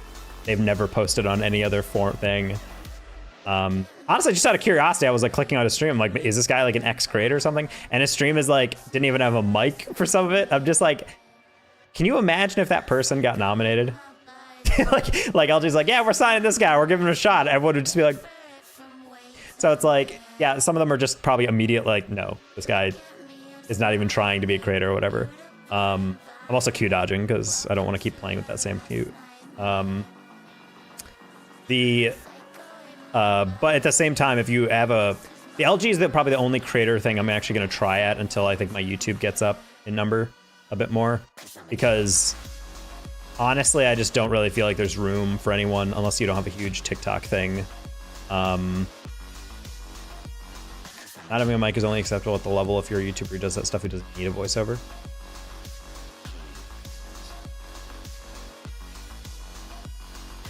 I don't know about that. Is here not entering stream competitions? Yeah, I think you can. I don't think it's really engaging. I think it'd be weird to tune into anyone's stream with only gameplay, unless if you're not a pro player, I would have no interest in watching suboptimal gameplay with no mic. That feels like so weird. Like, where's the personality coming from in chat? I think that would be strange, personally. That hurts, Taco. Angie, shut up. You had a mic on your stream and you were averaging 40 within your first 2 streams. Like, you're fine. I go to sleep so I can get up early and maybe not be sick enough to go hiking. Woo! Not sick enough. Woo! But they chat and chat with me. That's something, but like that, that feels so annoying. I'd have to alt-tab every single time I want to answer a chat. Most of those people type in chats in games still. I just feel like it's way harder to do that. I think a mic is the most important part of any Twitch stream. I think you can even stream with like not even that good graphic quality or something and still get like a good stream that I will watch. It's pogo stuck, so it's between runs. Okay. I feel like a camera is probably the most optional thing. If you don't want a camera, whatever. And if you have a camera, just get a decent webcam and light yourself well, and you'll be fine. Or you can do the Beans approach, where you would just turn on a camera, have no lights on, and you just see like 3 pixels of his face in the middle of the webcam. Like at that point, is your cam even worth being on? So a black box in the bottom left. But anyway, yeah. I've had this conversation a lot. Like, I've also have a selection bias now in my viewership. Most people who want to come here are the people who want to chat with the community, chat with me, and watch ranked grinder gameplay. But like, whenever I look at other creators who are successful in Rocket League, I feel like they do a lot of community stuff, or they do a lot of like weird, like tournaments and stuff. And I feel like that can work, but it's also like, if I tried that in my community, it would not attract viewers. And then I'd basically have to do, it's like this weird trade-off where I'd have to start doing stuff that I probably wouldn't want to do in the first place, to then, in the hopes, not alienate a bunch of my existing viewers and then get new viewers. And to me, that always feels kind of strange. Hi, welcome to my video, unregistered Hypercam 2, yes.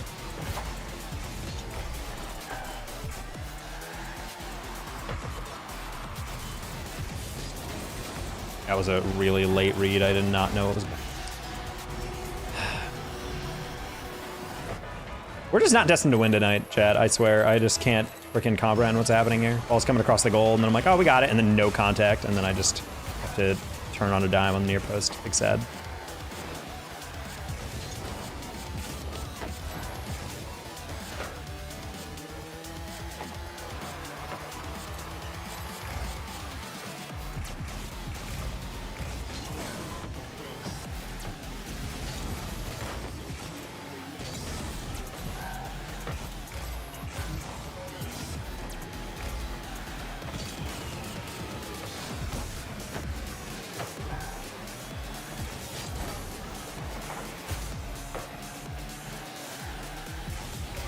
In the next 5 years. I don't know, they take 0.01% of the funding they give to football, and they'll be fine.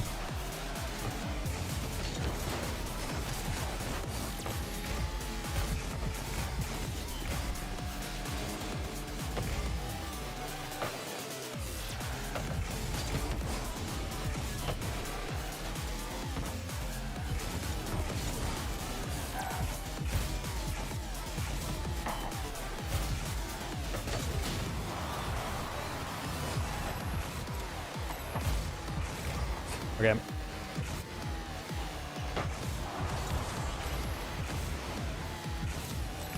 Yeah, that's one.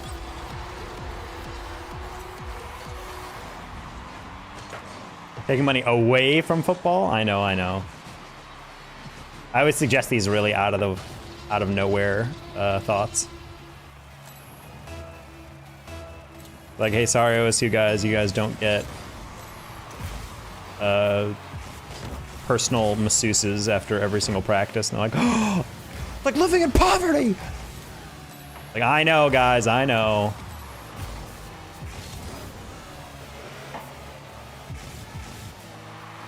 Hi, Mr. JPEG.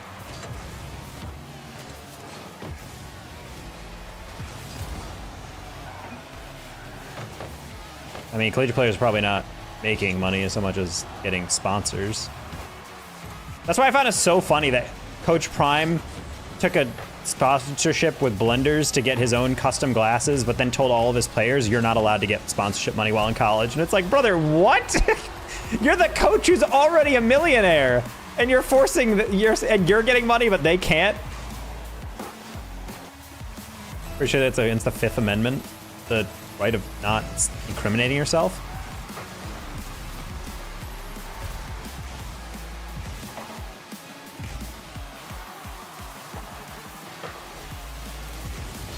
The only fifth I'm taking is a fifth of vodka. That's a read for it.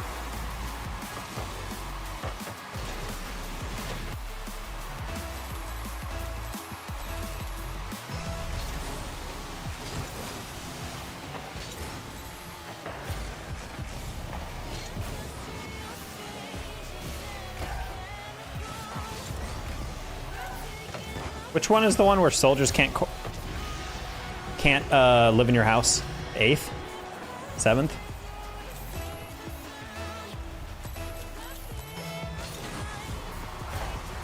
Oh no, that is the 3rd? Okay. That was always so funny that was like such a huge issue at the time. That like, they were like, oh, also, as the 3rd thing, and they're like, wait a minute. The First Amendment, the amendment's so important, it's literally the first one they remembered to write down.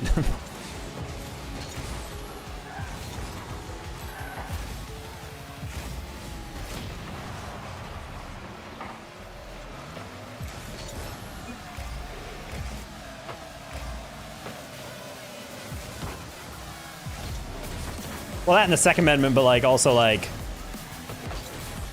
what do you think the police response time was back in the 1700s? For 4 weeks?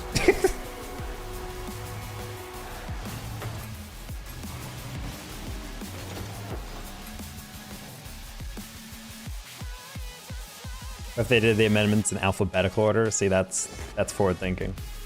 But that probably hit 26, and then we're in Excel range where it's AA.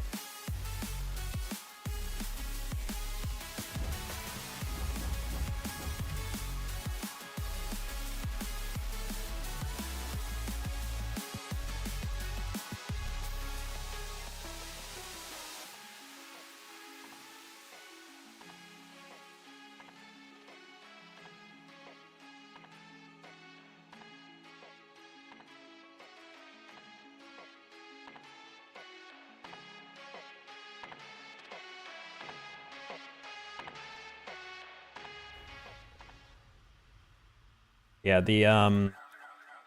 I do think like a ideal job in the future would definitely be being able to be like a full-time coach or helping out esports programs.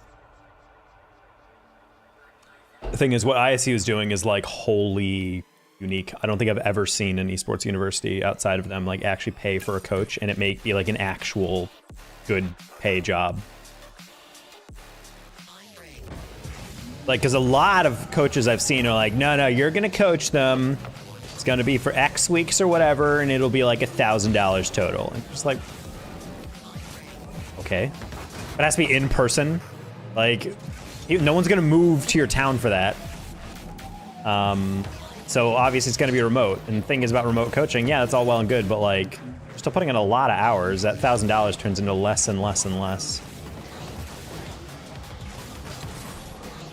Also, I hated because like I remember University of Minnesota did that once where that was like they were like, oh, so it's pays $500, but you'll get more in the future as we secure funding. And I'm just like, but what is more? Like I'm not gonna commit a whole year for $500 in total or whatever, and then find out, yep, we got it raised. Now it's $1,000, and it's just like, yeah, that's well and good, but like that's still so low.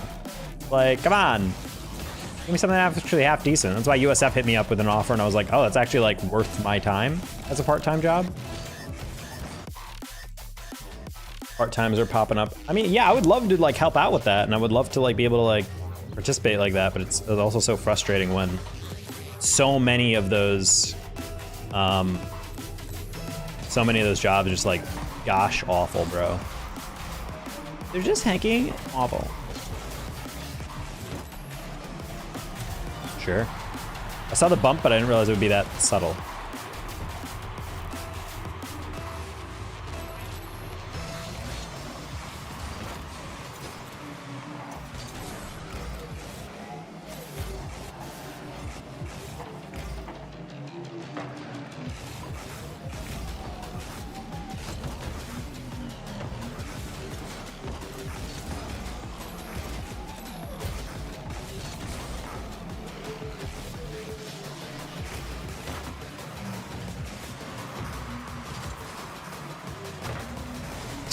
Good.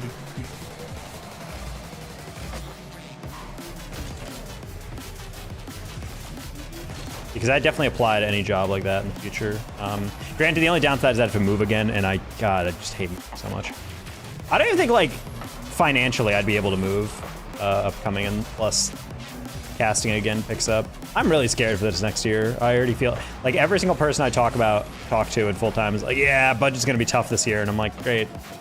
So does that mean I'm making like 5K less this year or 10K less this year? Or am I making like half? Like, part of that existential dread is actually what's kind of compelling me to do a bit more of the content grind the right way. Because I'm like, content is definitely the only thing that allows me to do this like full-time. Otherwise I'm gonna have to definitely commit into looking at a side gig, because what I'm making actually right now is fine. It's more so just like dealing with like, am I actually able to save up so that when taxes hit I can actually like pay them without going into even more debt.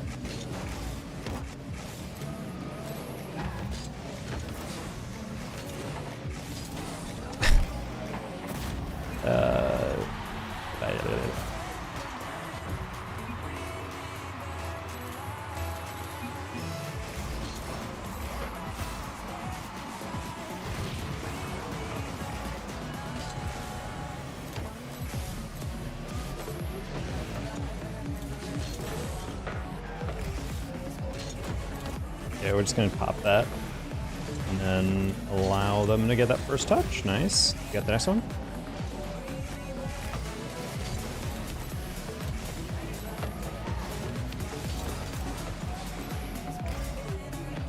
I can't even tell what's going on today. I did not have the protein that I needed for today, but I don't know. Just feeling off in general.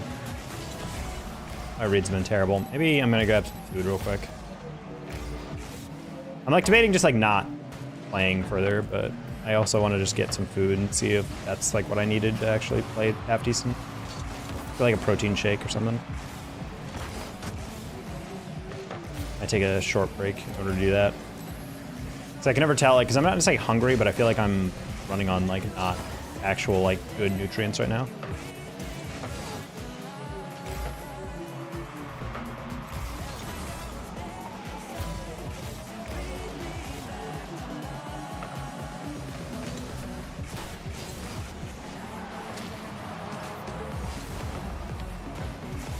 Sure.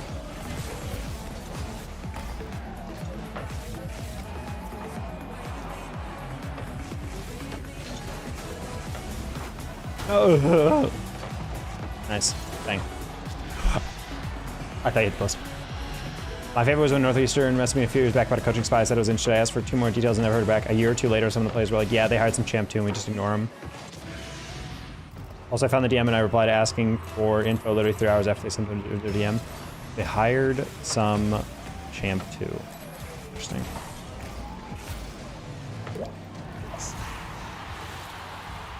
I mean, ultimately, that's like my biggest thing that I dislike about like the lack of coaching things is that I would love to take one of those jobs, but like, one, there's not a lot of them. Two, they'd require me to like relocate. But three, like, it's like I feel like I would have a good shot. That's what's most frustrating is like I feel like I have a resume already like in place. Like some of those like esports jobs, people are like, oh, you could apply and work in like an esports professor role or something. I've got a couple people like Evolve at Northwood used to say that, or formerly at Northwood. And I'm like, I don't really believe in that. He's like, nah, you could totally do that. And then like when it comes to like coaching, I'm like, I feel like that would like be like a hire that would make sense. Like if people like hired me for that, they're like, yeah, he's already. Where are we going? Bro, these games are just so weird. Why is that first person going? And why is that second person going so late? Like, it's so strange to watch. Like we've never seen an air dribble. Are we jumping at that? The guy clearly has control of it.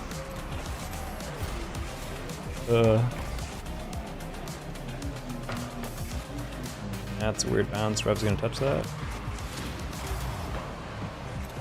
Yeah, I've never seen him score those.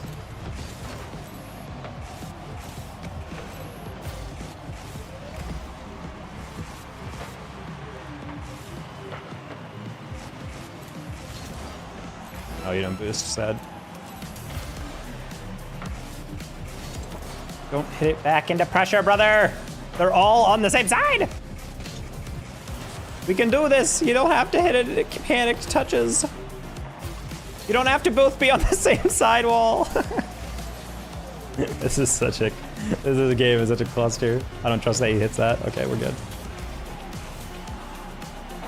And somehow we win. Alright, cool. But that's because I played maybe 10 games the last 3 years. Yeah, I mean, if you have a good understanding, you don't really need to prove yourself in that regard. I just like being able to say self for vanity reasons, but ultimately, like, I still play the game, but it's like, especially for coaching, like, I think people will understand. And, I don't know, I'd vouch. I ask former players, be like, would you vouch for me? That'd be my references. I would like to be a bit more hands-on with USF, and I think they know I want to be more hands-on. So I feel a little bad that we're not grinding out review sessions, but I feel like it's mainly because like trying to organize stuff, but they're just like, we only have so much time. So I'm just like deep sighing and being like, oh, that's fine. I mean, granted they still play well, but just like, what could we be if we actually were able to push this onward? But the time to be good enough. Yeah, I mean, that's like the time commitment for this game is definitely intense. I always feel like that's something about Rocket League that's, to some people, very addictive, but for other people, they're just like, this is just not interesting. Like, I'm not going to play this game enough to warrant the commitment. And I really do feel that. I think some people just don't want to put in that hours. For me, it's addictive because, like, I'm very, like, I feel like if you're able to accelerate up in ranks early enough on, or at least, like, this game connects with you well enough, I feel like you can really get into the ideas behind the game and being like, oh wow, let's see how fast I can master certain stuff, or like go for certain reads or experiment with play style. But for other people, they're just like, I want to play this game, it's kind of fun, funny, haha. But ultimately, it's like I'm not trying to do anything with this game. Just another game in my Steam library.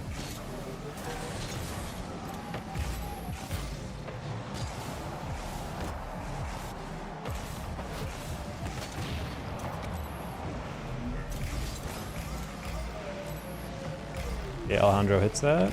Teammate, maybe. Yeah, that's nice.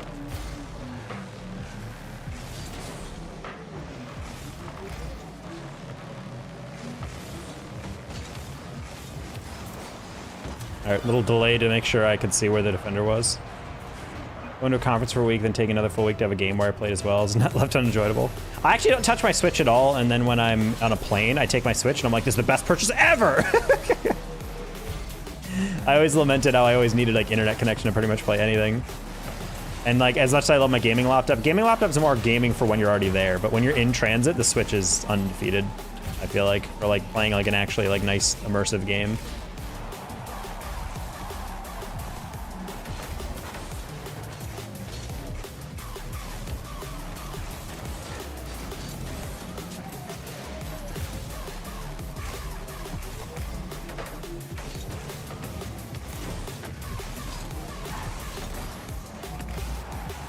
Get up. Okay. Banger one. Holy toaster. What is this? This is his own montage goal.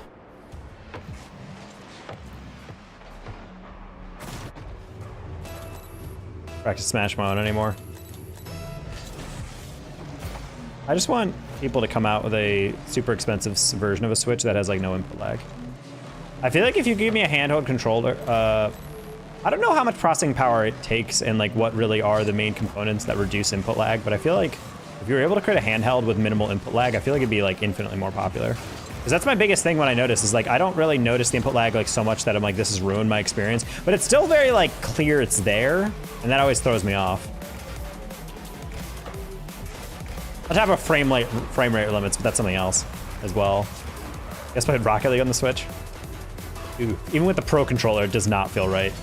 The entire game just feels off as hell, which is why I find it crazy that like Life and Cheese or whatever are started on the Switch and they were still that good when they switched to PC.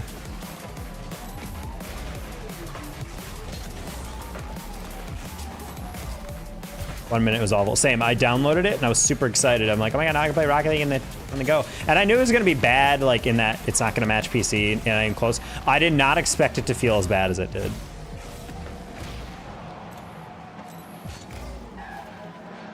It's so bad that Switch cannot cross-platform play. I think that tells you enough, I feel like, about the game, damn. Or about in ranked, because they're like, yeah, we're not gonna let these Switch players play at all, play with these other people. Keep it on my roof like at all. Yeah, it just feels like, it genuinely feels like a full second of input delay. And I know it's obviously not, but like, it genuinely felt like that. When I was turning, it would be like, left stick, turn. I'm like, that's really freaking late. I'm never gonna be able to like train my brain to do that. And even if I did, it'd be terrible. Yeah, we're just gonna knock it there. Let's get that rotation back. You get that boost steal. Buster?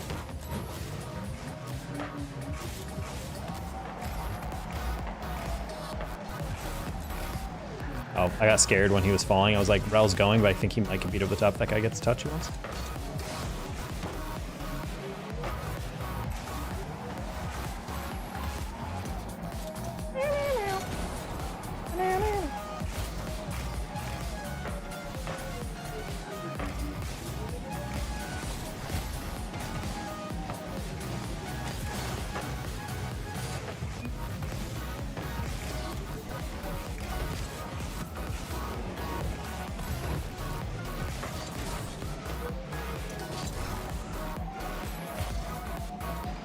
Switch over to TV and like an acceptable Smash thing. Yeah. I'm sure the delay on Smash is also pretty bad.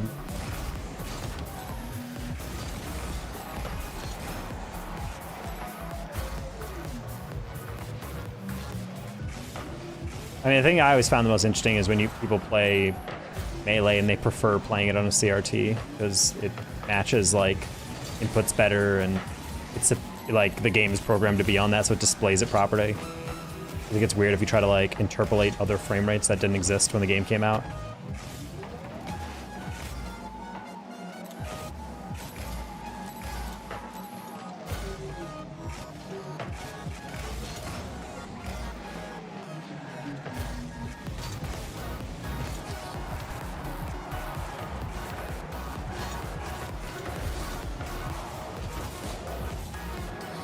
We're off sailing for this. Rel, you are so little fun.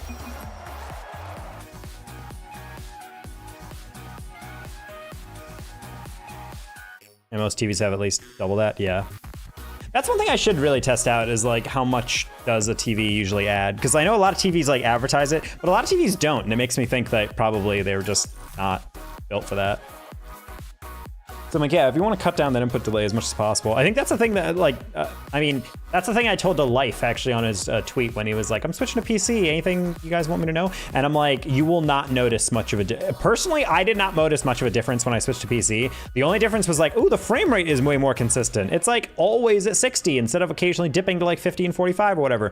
And now when I got a new monitor to 144, yay. But like, the moment you switch back, you're like, whoa.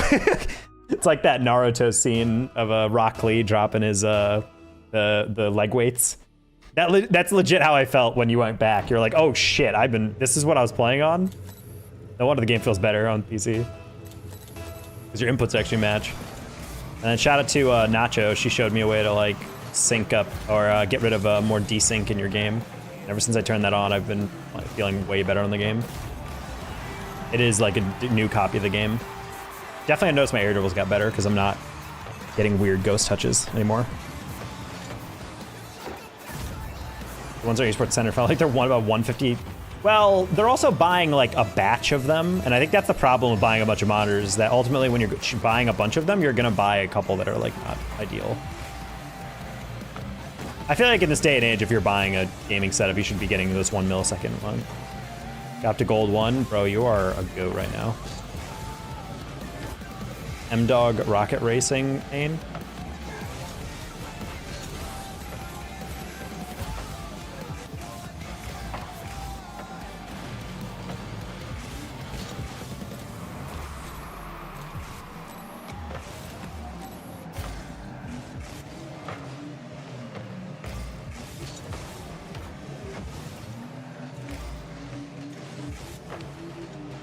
They better not have input delay. Wait, 150 millisecond input delay at 240 hertz? Refresh rate? That seems yike. Mine's 240 hertz, 1 millisecond delay.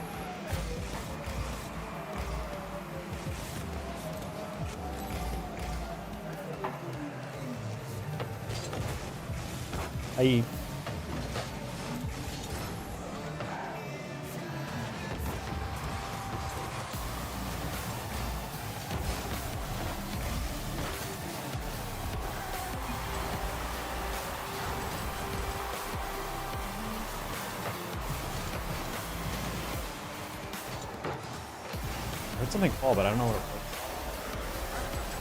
it was. That distracted me enough that goal went in. I'm a little angry about that. It sounded like a toaster going off. That's what I was confused. I was not 100% sure like what that was. My cat's making toast. It's crazy because I don't even have bread in the house right now.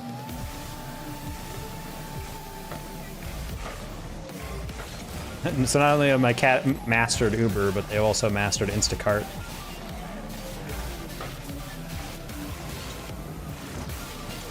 Also, without fail, ordering an Instacart order, and I'm like, hi, can I get 5 pounds of chicken? They're like, no problem. Then they get me 1 package, it's like 3.5 pounds. I'm like, just get me 2.5 packs of chicken. I don't need 1 pack of 5 pounds. It's all the same, and it's gonna cost the same because it's by weight. Just get me my goddamn 5 pounds of chicken. They're like, yep, no problem, we'll get you 3.5.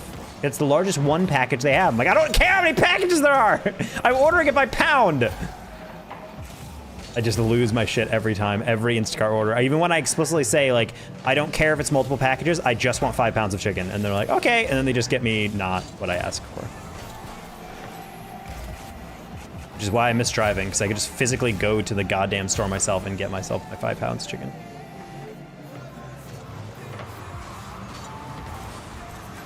Because that's why I specifically told them, I was like, I don't care how many packages there are, I'm gonna pay the same, you're not gonna get in trouble because you got 2 of this, I specifically want this, and then they shop and then they don't do it. I'm just like, I should just like physically call them. I'm like, hey, did you check out? Like, I'm almost. I'm like, no, you're not. If you're...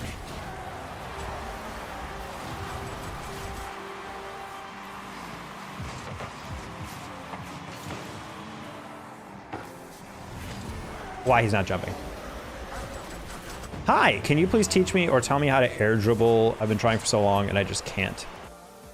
So, air dribbling is about matching the speed of your car to the speed of the ball. You don't want to push the ball fast immediately. You want to speed it up. You want to go slower than you feel like you need to.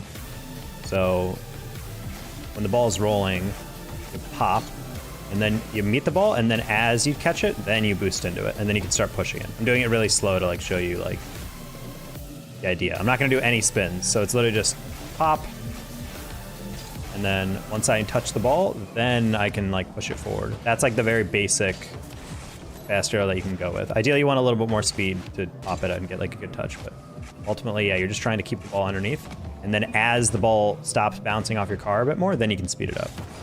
So what you're doing is like, I'm not doing this where it's like, oh, boost into it, because then you just hit it away and you're not actually like catching it. What you're doing is like slowly meeting the ball, and then once you meet it, then you boost into it to push it. That's what like, well, that's why those air dribbles look like they're like on top of their car for so long, because they're not doing that. So basically what you need to practice more and more is getting set up off the wall, popping it, and you're able to get your touches and slowly push it on. The mistake that most people get is also they're not getting the wrong angle. You don't want to just get this way, because then you're pushing it all the way down. Keep in mind, the ball's always falling. So if you're always to the side or pushing it forward, the ball is going to go down. So you want to find like the perfect spot underneath to kind of cradle the ball while also pushing it forward. And slowly you'll be able to get a little bit better with sidewall setups and whatnot.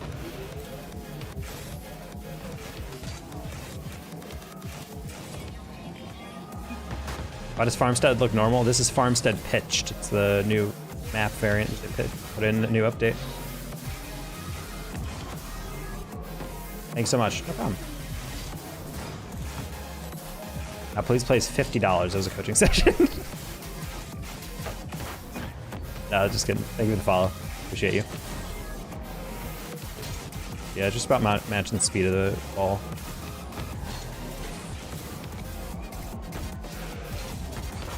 How you doing, Joopy?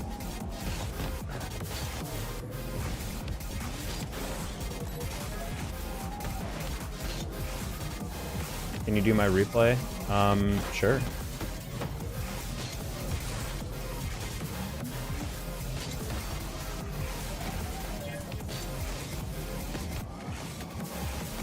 Honestly, today's probably a good day to do one. I feel like very out of it today, so like it's probably good to get one when taking breaks from queuing. I need coaching winky face. Okay, cool. I don't know what the winky face means.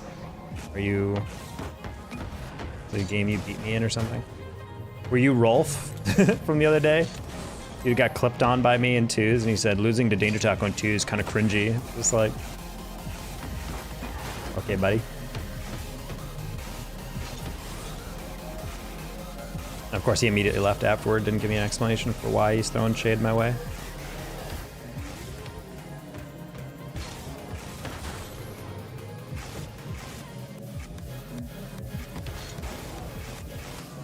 It's probably the biggest thing I've noticed as I've started eating more and more healthy the past like couple months is the moment I have like a meal that isn't really complete, like it's lacking. Because like the pasta I eat is like higher protein than normal pasta, but it's not actually like you can't eat it and you're like, that's my protein. Like obviously you need like something else. And normally I get chicken with it, but I didn't have my chicken delivered at the same time as I was making food. So it's just chilling in the fridge right now. So I was chilling in the fridge uncooked. So I'm like, or unbaked, because I usually bake my chicken.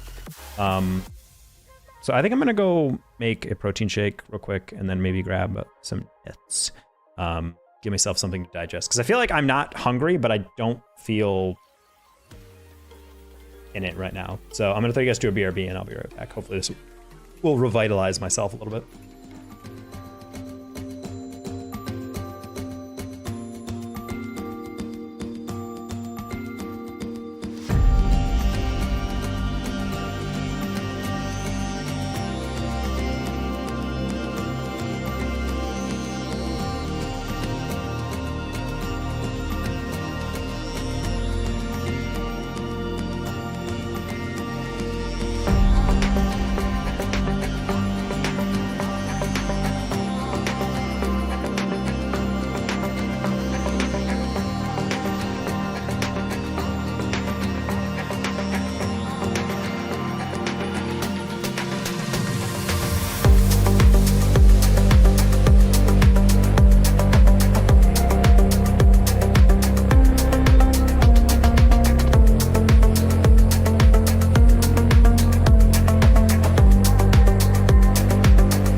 thick protein shake.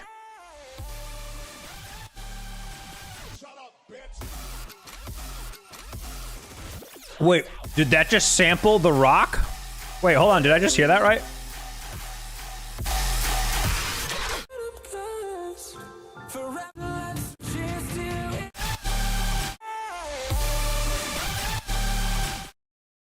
How did I... What just happened there? Shut up, bitch! They do sample it. That's really funny. That I did not anticipate that being in the song. I want me to send it. One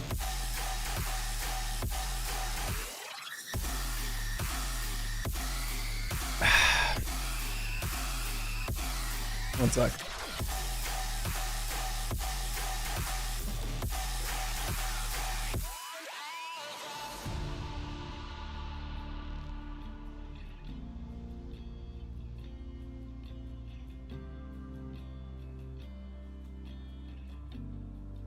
I mean, if you have enough for the channel point reward, you can use that. If not, then we're not gonna do it.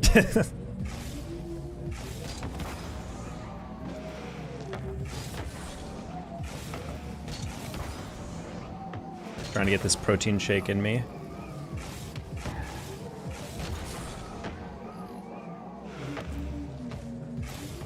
Boy, concern.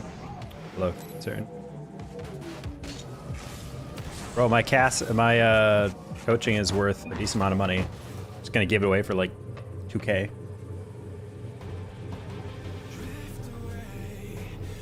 Gotta give me a discount, bro. I'm giving this shit away for free.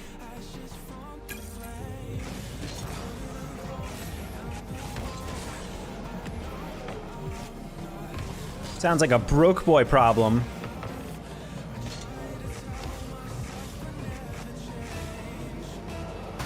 How's your protein shake? How is it? It's good.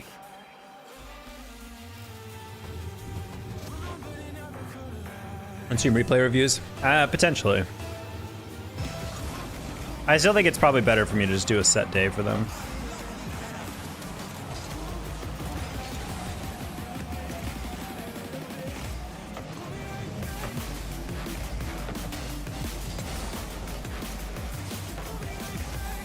I didn't get that mid.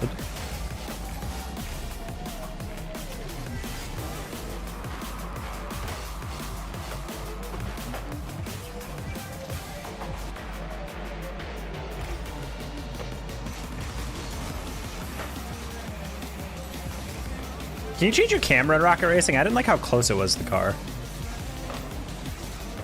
That was the one thing that stood out to me. It was like it's like I'm playing a default Rocket League camera. Taco got a paperclip and a piece of string. What will that get me? It will get you.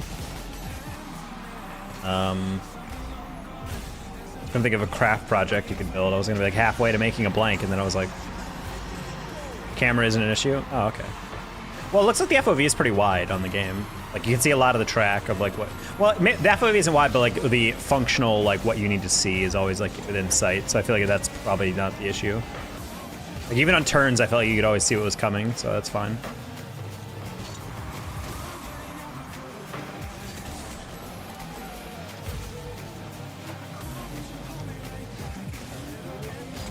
I do think one strength of Mario Kart that I actually really enjoy is that all the cars have different stats that kind of balance out in different ways. And I feel like that's something that Rocket Racing I would love to see.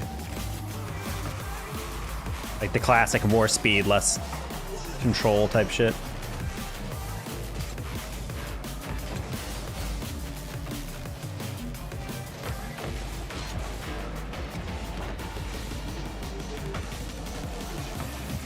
Oh. Gonna play that middle for Zolf. Balance it better than Mario Kart? What do you mean? You mean once and then never again is not good enough?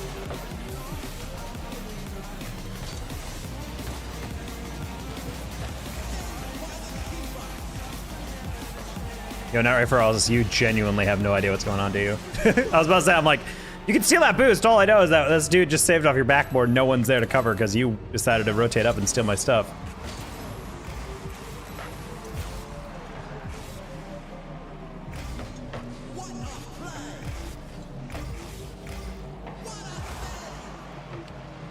more than one viable choice. It's like I mean, I know Funky Kong and like all the speedrunners and stuff, he's like always the choice or something. Because he's got like an ideal speed and control. That's kind of like what balancing is for.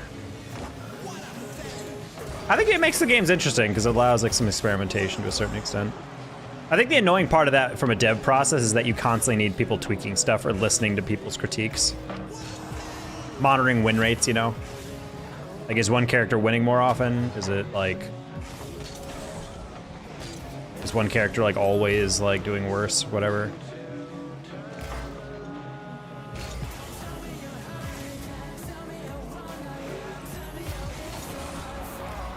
Lines, yeah.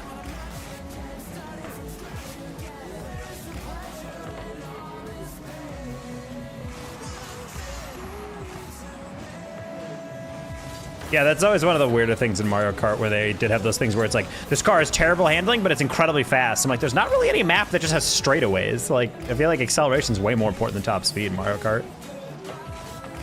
Or at least the ability to like turn well and be able to keep your speed somewhat. It doesn't matter how fast it is in a straight line because 90% of the map is like turns.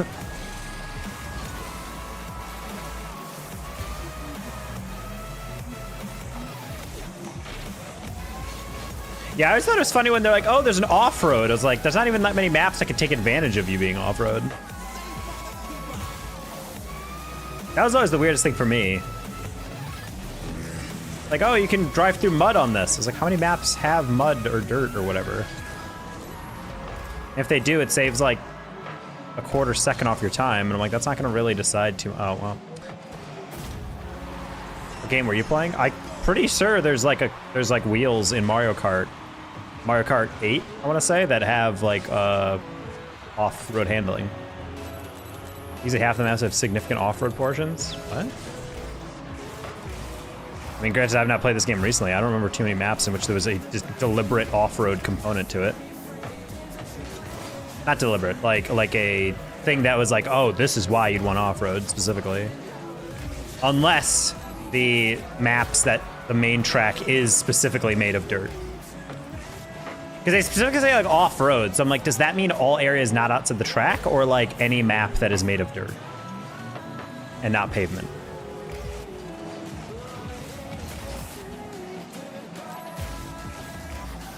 Yeah, that's what I was thinking. I was like, isn't that what the definition, like when you go into the not track area?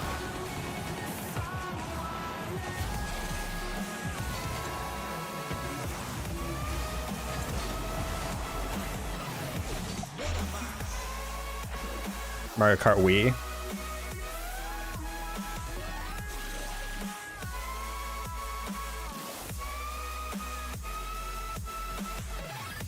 I was a little upset because in the trailer for Rocket Racing, there was a part of the game in which they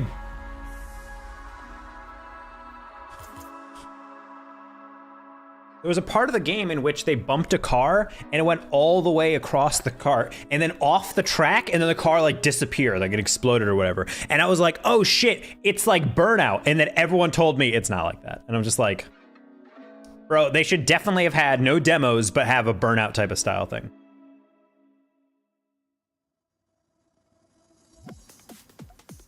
Because that's the closest we got. All right.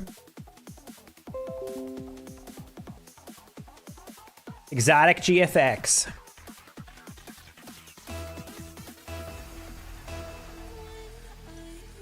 I see. Okay. The very first like 5 seconds of that video are you getting slapped into a sidewall. But that was like the most satisfying thing about Burnout, is being able to hit a car and see it just go crumple. Also, I will say the sexiest things that PS3 graphics could handle back then, in my opinion, are Burnout cars slow-mo, zoomed in, getting crumpled. Games like Burnout Revenge, put it right in my veins.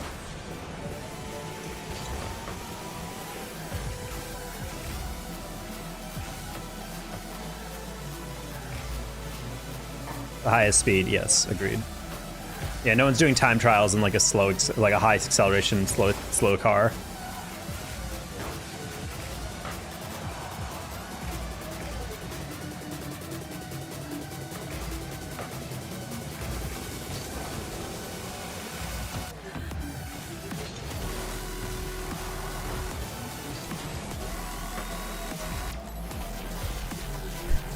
It's Bonsicle, but I read it as like Bionicle without the I. Oh my god, I love Bononsicle.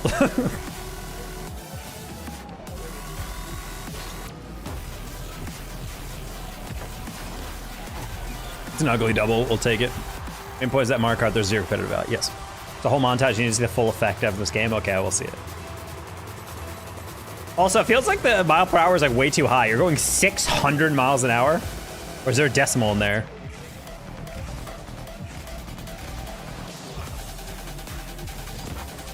It's like arcade scores after a while. 5,000 points, 10,000 points, 40,000 points, 50K! And it's like at some point, these are just worth nothing. Like these numbers are just set dressing.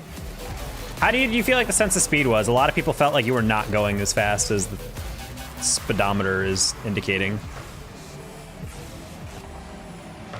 I feel like sense of speed seems like such an obvious thing to have, but I feel like very few racing games truly nail it.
Classic Sonic's product giving us no lore about where these games take place.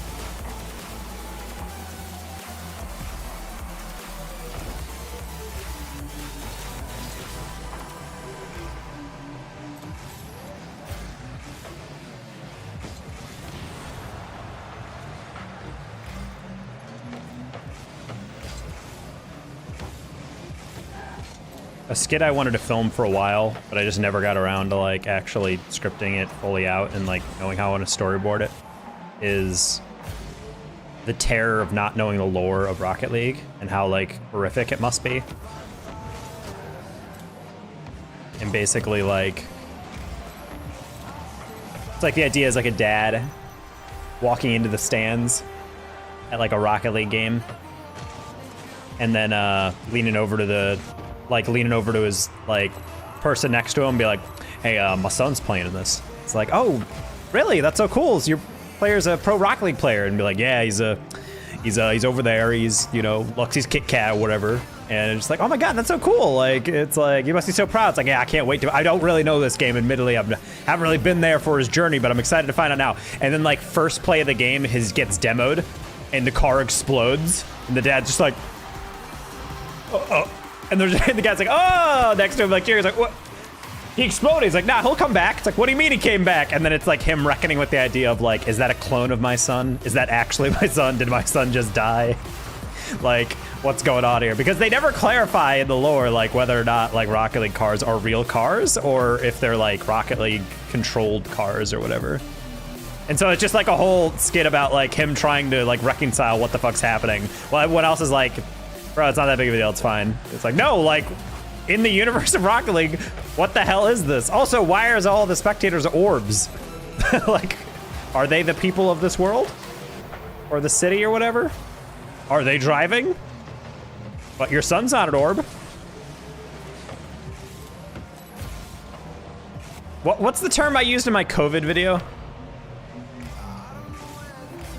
Limbless sporting orbs. I think that's what I called them.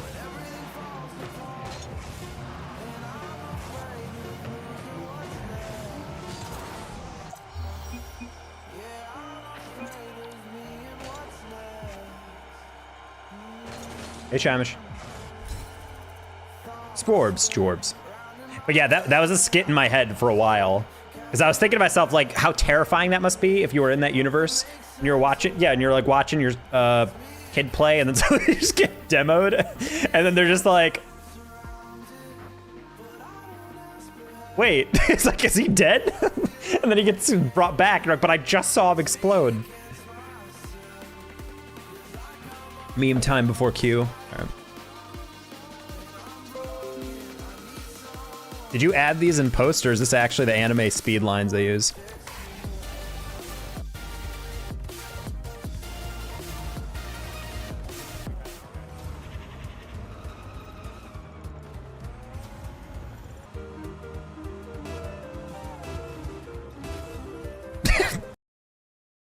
Your car auto flipped into the insta death. That's kind of brutal, I'm not gonna lie. Sorry, I did not realize I was queuing. Oh, we're playing deck.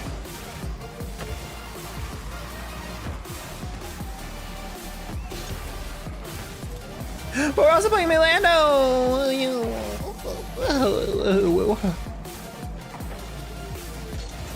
Oh, whoops. That was a completely different read than I thought it was. My bad.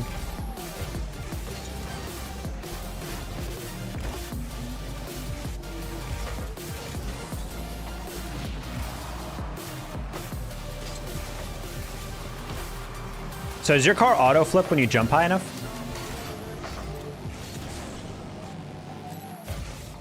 Bop said it was really hard to fly with your car in rocket racing. Is that true?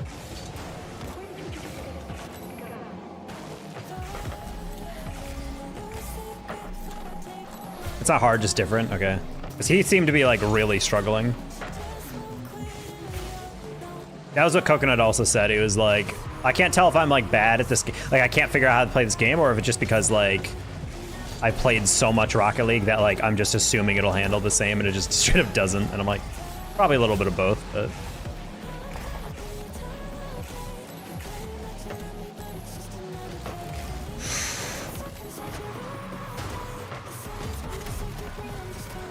I'm not sure what happened there from Mikey. He looked like right in front of it, and then, or Kit Kat. Just being different from RL muscle memory. There's no shot it's harder than it is in RL. Well, that's what I'm saying. Like, that's why it's like I'm confused on how it would be different, since the Rocket League physics are pretty basic. Just point your boosters up, or point them down, so then you get pushed up. But I was watching everyone play, they were just like, it looked like they were, you know what they looked like they were doing in Bop's video? It looked like they were flying kind of like when Mario has a cape. Like where you like dip down and then go back up and then dip down and then go back up. It felt like that. I was like, why is it like dipping so much? It felt like it was like, ooh, ooh.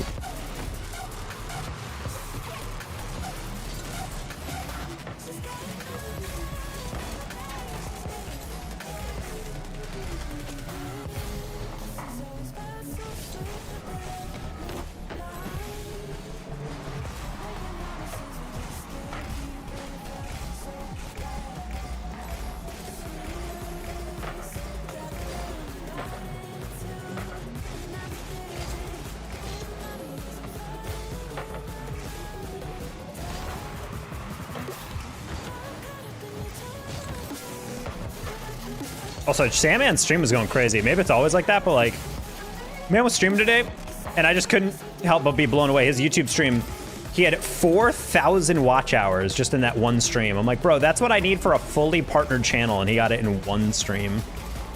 Wild. I mean, granted, he's got 1 million subs, so it's like not a, but it's just like, just to see how successful those streams are for him.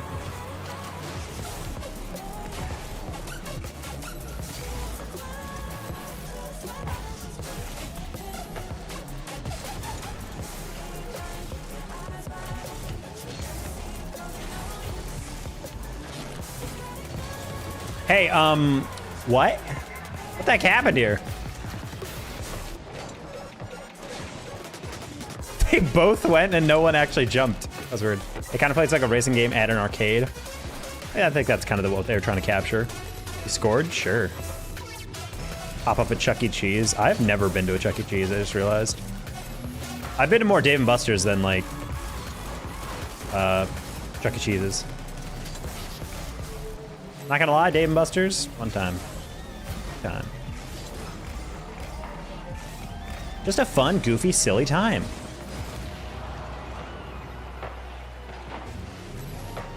trying to remember what LAN it was that we all went to Dave & Buster's. Was it Los Angeles? I think it might have been. Nice. Fortnite's Octane is ass to control. What's worse is that the controls are hard stuck to the base RL, which for some reason has the control set to a whole different layout. Tacos. I literally just read your thing, Red. I'm not dono walling you. At least I think that's Red. I don't really read usernames if you don't pay me $5 a month, so.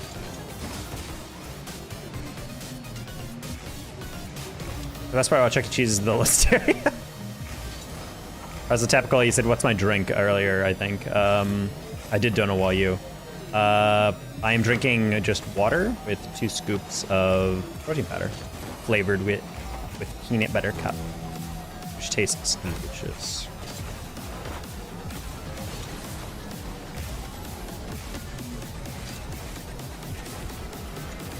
Nice.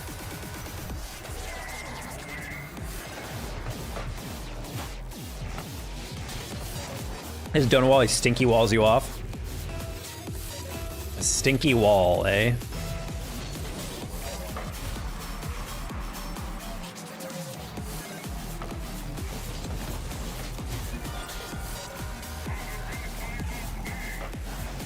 Fortnite's controllers are awful. How do you not have $5? M-Dog comes strapped with that frickin' copy pasta.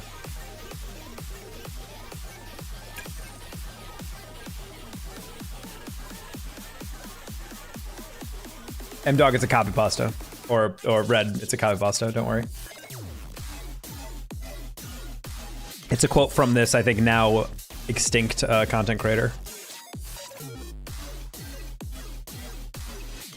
She went on a rant because she was asking people to sub, and someone's like, I don't have money. And they're like, oh, so you have time to spend all day on my stream, but not $5 to spend here? And then she goes into this like weird twisted logic that like, $5 isn't a lot of money, but then saying it's $5 actually is a massive amount of money to her. And I'm just like, so is it not a lot of money, or is it like you can't live without that $5, but they can live without that $5 because $5 isn't enough?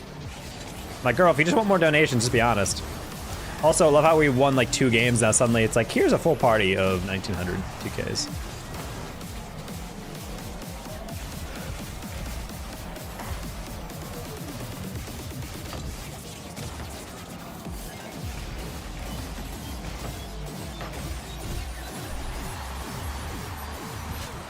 Wait, each vehicle has its own thing?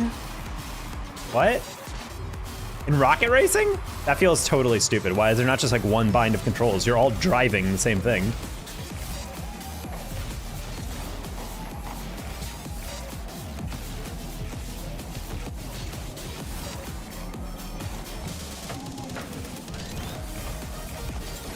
Would you guys play a Rocket League hitbox that was a motorcycle? I don't know what the benefit it would be. It would just be a skinny ass hitbox that was tall, I guess. So it's as tall as an Octane, but it's thin. What would the advantage be of that? I guess you can make it kind of long. So all the benefits of a Dominus, or all the length of the Dominus, but all the height. Yeah, and that's the downside. So it's as long as it's as tall as an Octane. It's as long as a Dominus, but it is skinny. Left to right. So you're basically playing like a rectangular prism that's like a square in front. No, it'd be like a rectangle like that, and then from the front just like super freaking skinny. So no, it'd be like a skinnier Merc. I don't even know how you can get these hitboxes small. They're already so small. So basically like the middle part of... What if it was like a motorcycle? But just as wide as the smaller cars. So just like the visual hitbox is a motorcycle. Oh. Make the Merc any thinner without compromising turning. True.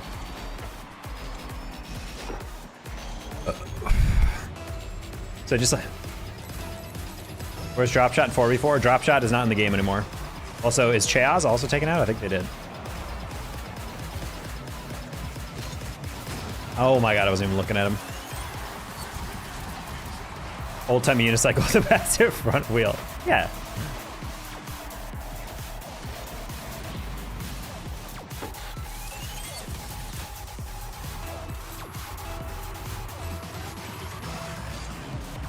Oh my, that was a weird one. My flip didn't engage.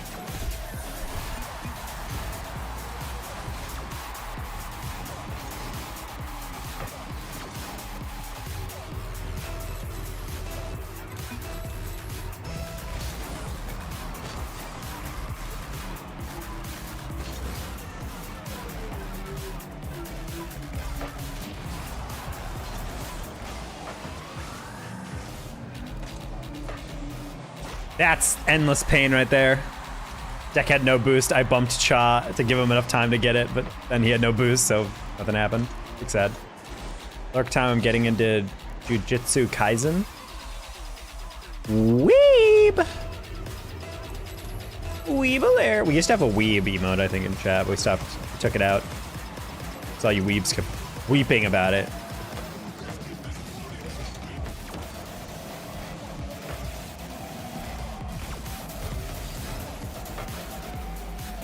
Also, apparently Twitch, I'm getting double the animated emotes. I'm gonna need interesting ideas for emotes in the future.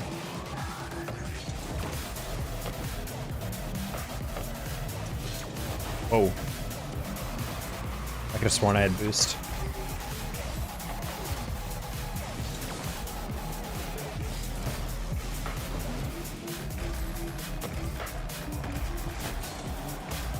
Scared the crap out of me.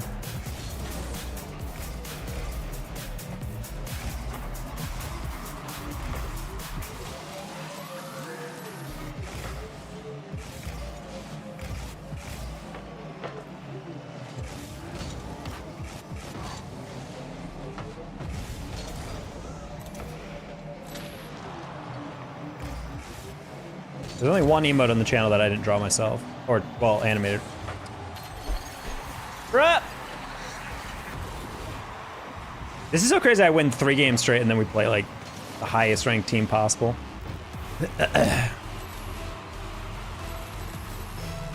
Not in mid-season form. Can you stop giving me 1900s?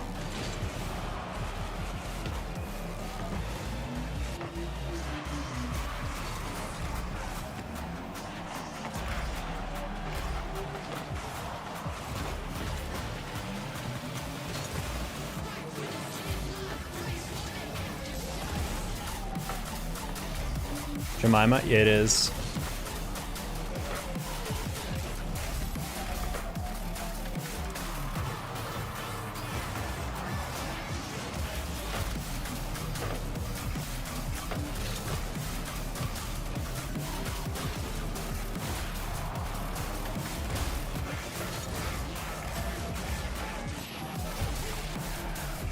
He's been solo queuing a lot, and the moment he ran into Tikral and Cha, he's like, hey, can I play? And they're like, sure, and now they only play together. So, like, yeah, I think it's the OG one.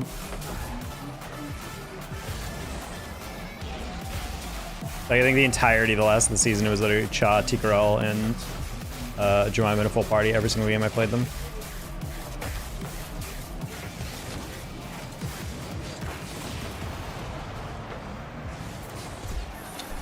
Almost saved that.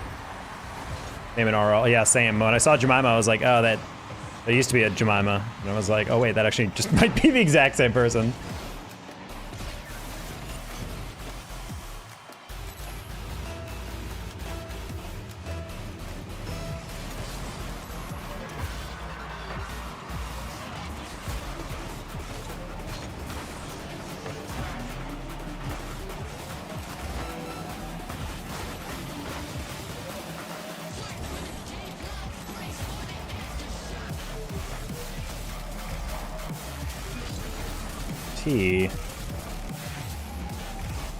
Tristan Coral.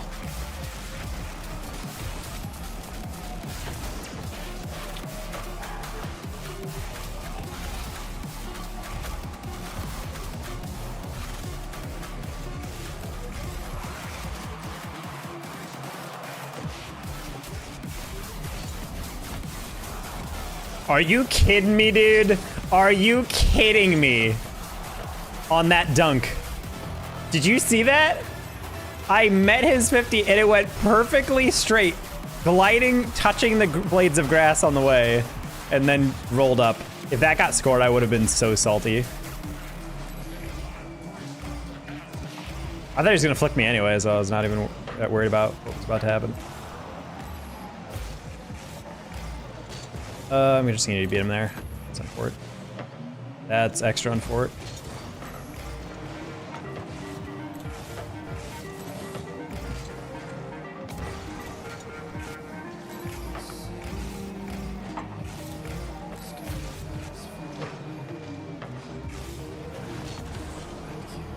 Bit of punch for that.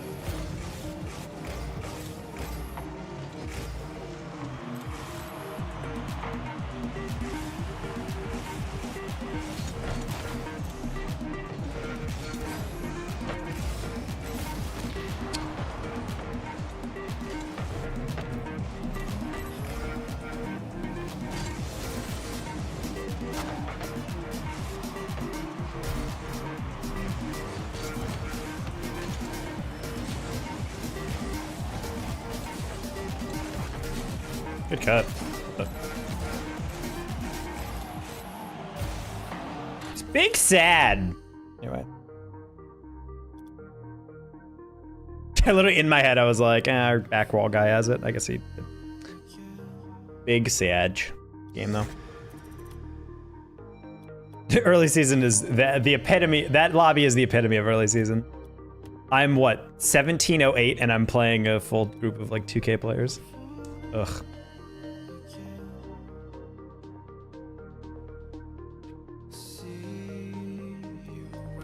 A weird existence, to be sure. So this is Exotic's video. It's getting shoved off the track and then getting shoved back on. Yeah, I don't like that at all.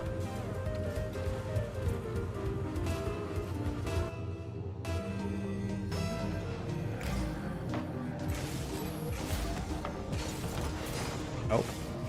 Again, fully locked in. Looks so bad. I mean, it's just like, it's like an alpha footage, it looks like at this point. Like, I know it's like the final product, but like, they're definitely gonna be able to do a lot of patching. I think describing it as a game that you'd play in an arcade is like a perfect way to describe it, low-key.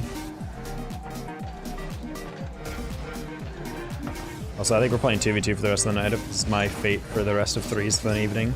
Not really in the mood to get farmed by T-Corral and Cha the whole night.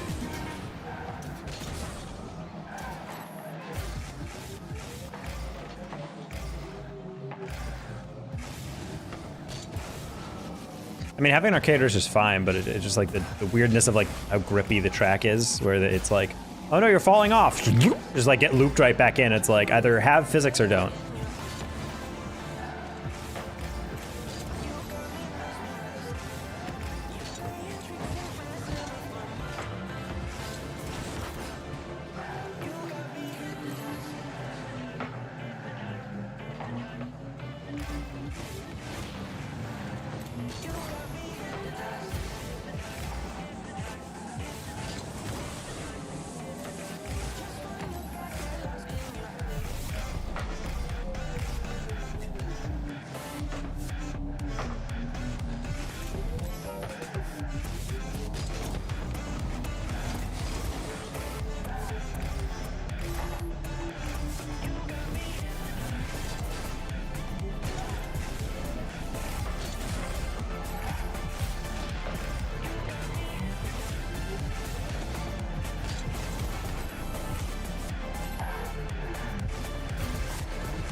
Fine. So long as he hits that ball away. Zolfi chases.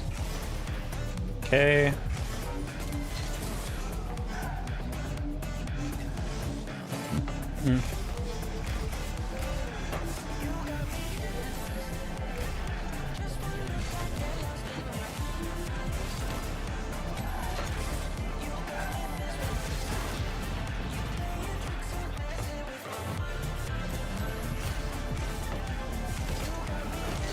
I don't like how I got like 9% bump there.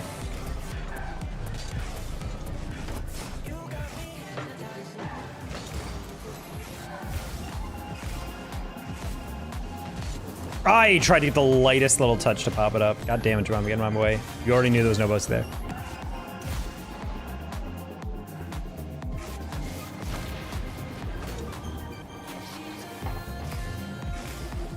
Again, these games wouldn't be sweaty if I was playing with people I recognized.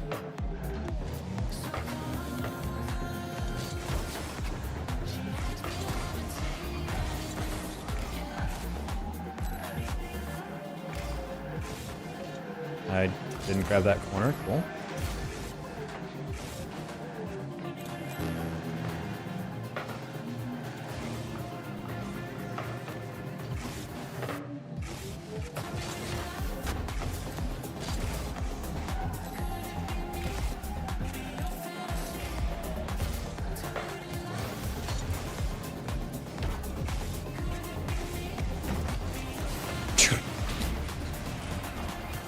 Okay.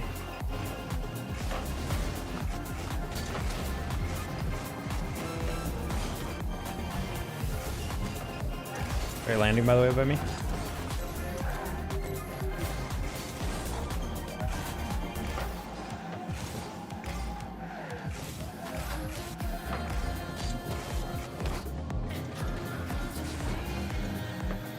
Zulfer.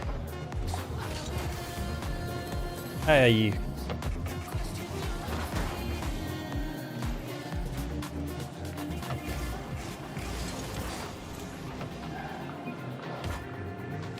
No, I want to grab that side boost. I'm about it. I can't do anything.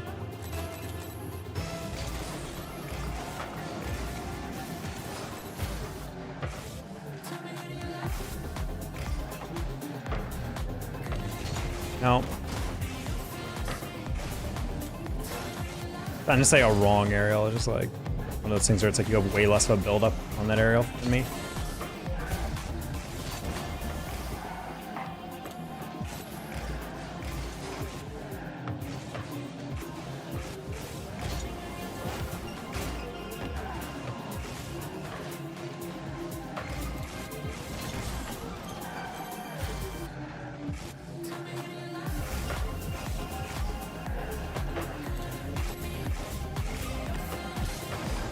Okay.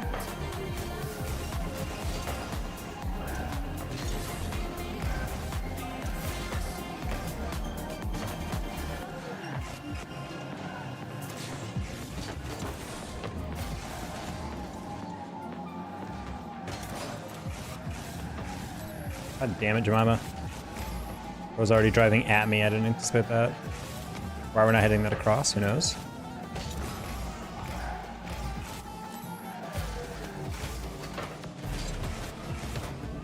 Putting that in the ceiling because I know they're already back.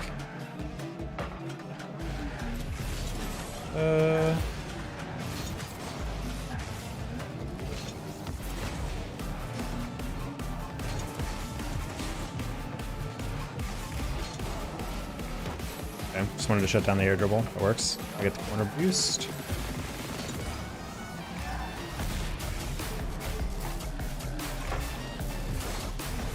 I don't... Is that connection, or was that just him like pinching it and I just couldn't, my brain couldn't process that? That was weird as hell.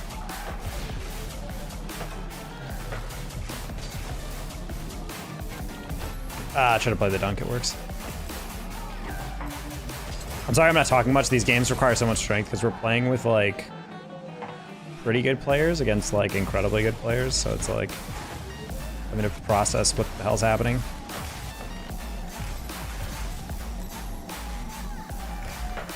Tilting because I actually don't mind how we're playing right now, but it's just like so irritating playing players are literally like 2K top 100 players this early in the season at 1,700. Like, Jesus.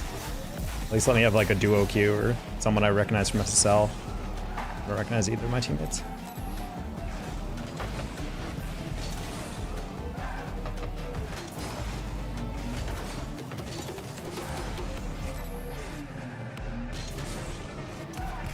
Yeah, I was listening. Like, Shaw's definitely coming back for demo.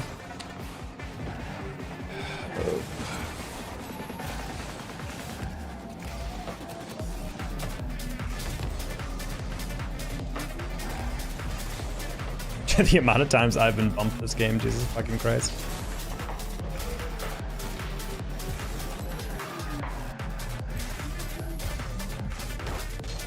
And I've tossed. Thank God, Cha. I shouldn't have caught that, I should just cleared it. But...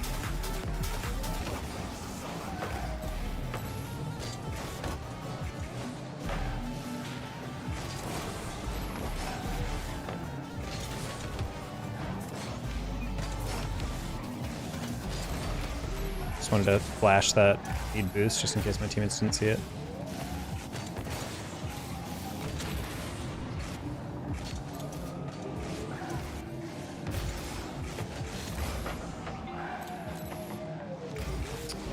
What?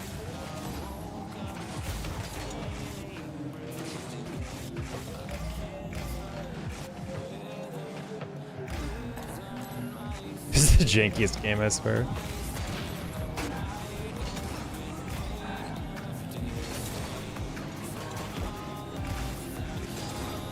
What? That's the way it is! Grayson, if you have no boost, why are you turning back up? And then why are you chasing? And then why is our teammate already in the corner? I hate this game so much. How is that the goal? Oh.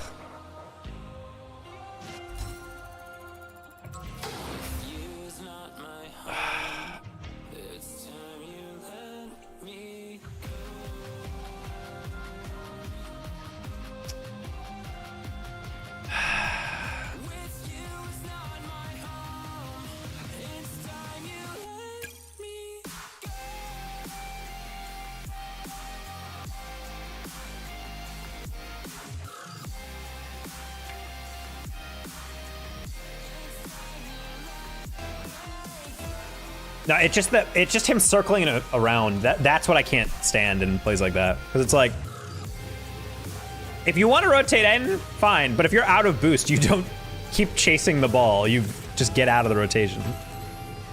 Like, there's no reason to turn for that. And the fact that he saw me moving toward it and then kept moving toward it, like, that's what was confusing to me. Because I was like, wait, why are we doing that? And then amongst all that, the ball's in the middle. And granted, yeah, we were trying to get a 50, but then my third teammate is going to the corner while also hesitating before going to the corner and then getting beat as he went to the corner. And it was just like, this is all avoided if you just rotated. Like, just rotate normally. Just go get your boost and then move out.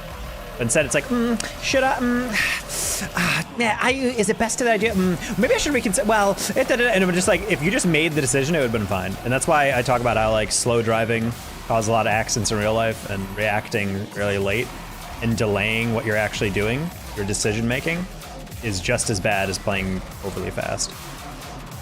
Like, you just gotta commit to your decision and go. Oh, sorry. We're gonna buy a little time here. Oh. No, it's not your fault, Kipper. I'm just not sure who's taking what. That's a double.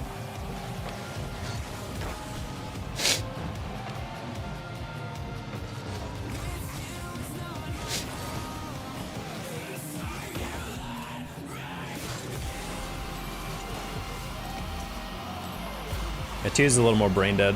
Also, we're doing placement, so who knows where these are gonna land.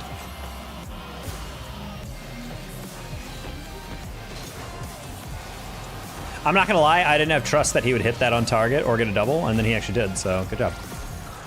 So is this rocket racing? Nope.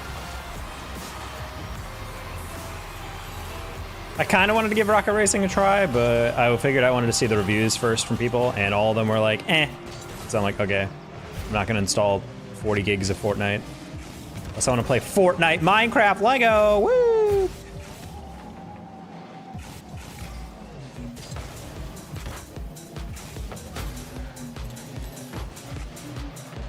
Okay, per.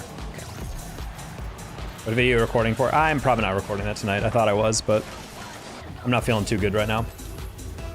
Or at least the queues are fucking dog, bro. The fact that I'm playing T. Corel in a full party at 1700, and some of my 1800 teammates are players I've never seen near SSL. That's a lie. I've seen Grayson. I don't think I've seen Zolfi though. I'm just like, bruh. It's like a Mario ripoff. Not as polished. Oh. So I would like to do a threes video, but ultimately the video I want to record, I don't feel like I'm in a good place for it right now when it comes to these games. I don't like getting salty about like playing teams like T. Corel and Shaw and whatever. It's mainly just because it's like early season. Like playing those types of teams are fun, but when you're playing with people who like very clearly look like nervous in the games or whatever, that's where I'd start to get like really off, because then it's just them dominating the game and kicking the crap out of us. And then every game you play afterwards, since they're right next to you in MMR, is like the exact same thing, because you're playing with people who aren't truly at their level, up to the same MMR as you because of early season MMR. So it just gets into a sloppy situation. I wouldn't be surprised if that was like the first day of the season that T. Corel and them played. Oh no, it's very fun to play by T. Corel, play with T. Corel, but when I'm playing against him in a full party every match, when my teammates are like randoms I've never heard of, it's just like, okay, cool. Like that's not gonna work out.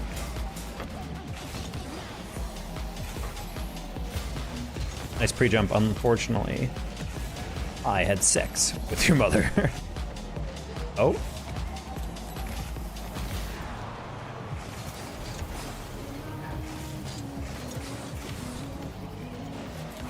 That would have been nice if I had slightly more boost.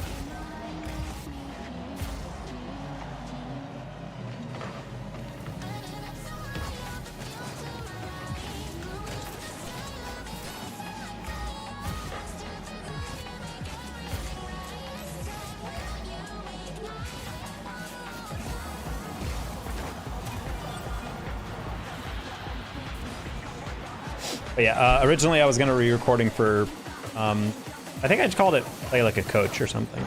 It's basically just like me describing why I'm doing what I'm doing moment to moment, and like kind of like letting you know like this is how I play and how I read the field and how whatever. Which is fine if I'm playing well and we're getting like good games, but like when every game is like basically a 1900 2K simulator, but I'm playing with two 1700s, it's like, yeah, this isn't gonna work. Because I can't really describe what I'm doing, because what I'm doing is in reaction to like what my teammates aren't, or in reaction to the other team like pre-jumping each other, and I'm just like, it's supposed to be a series to kind of teach you about how to queue randos with randos or whatever and how to read the field, but can't really do that when the games are like so lopsided.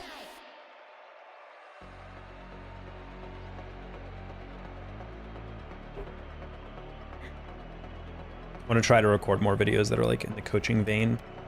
Since the gameplay ones, unless you do something like wacky and collaborative with a bunch of other creators, it's very hard to get like any views on that. Rocket League is just in a pit. The fact that we can have like people like Lethamir like producing videos that are all over the place like daily, and they're not even getting like insane views for someone with 1 million subs is kind of wild. I feel like then again, if you commit to the Lethamir or Jamaican Coconut model of uploading every day, you're not really going for a major pop-off video. You're just relying on like consistent viewership pouring in to slowly grow your channel. So it's like slightly more work per day that you're doing in terms of like having to output everything and schedule videos away. But at the very least, you have like a consistent uptick of videos, as opposed to like creators like, you know, Musty and Sunless and all them who rely on like much more like a spectacle edit. Only wins, yes sir, hey Kipper. Thank you for being a reliable twos teammate. Just quit threes because I'm just playing T. Corel literally every single game, while I get randos on my team that are not T. Corel. So I was like, let's switch to twos, finish my placements. And I was like, oh, it's the Kipper.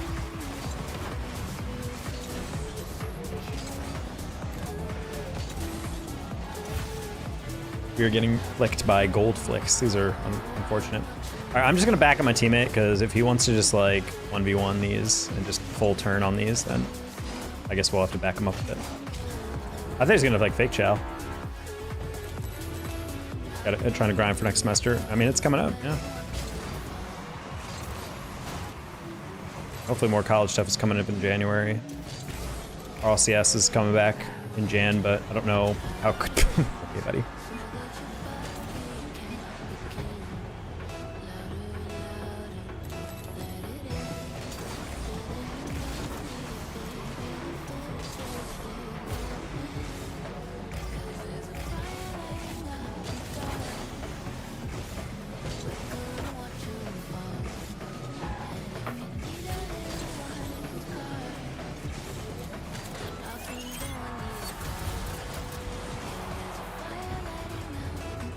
Yeah, RLCS team streams are coming back, which I'm excited for.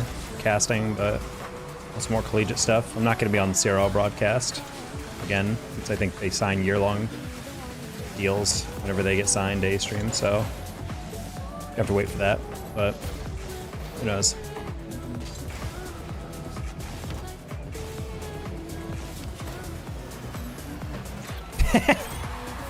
Dick. But I would have done it too.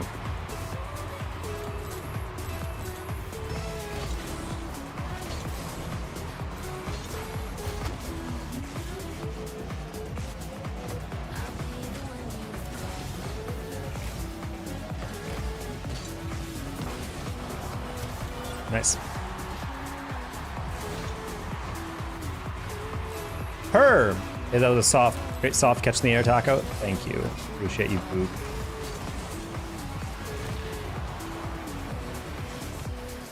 I'm dead. Very much dead. Good job, Phantom. No. No. Okay, good. Sometimes you like to chastise your teammate like a dog. Eating something it shouldn't. Drop it, drop it!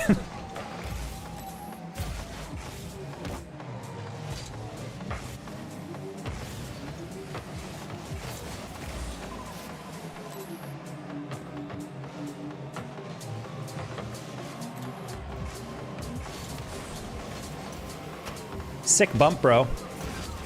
Aw. Trying to get a hook on that.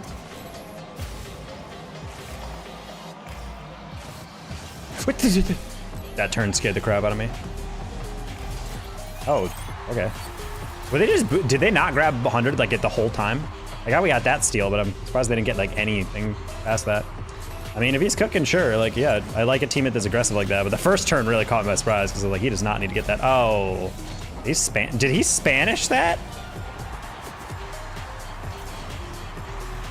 He did, wow. These guys are sweaty right now. Okay.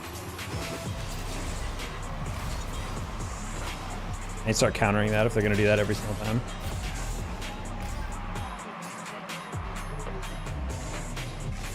They're not going to do it 3 times in a row. I'm going to start like not going for the kickoff at all.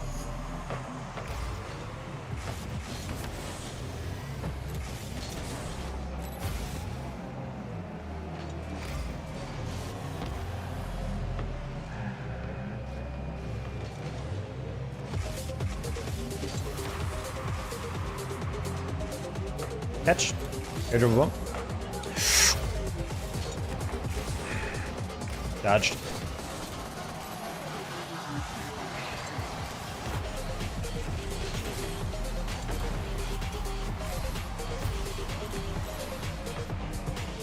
One more? Oh, he's goat. Oh my god.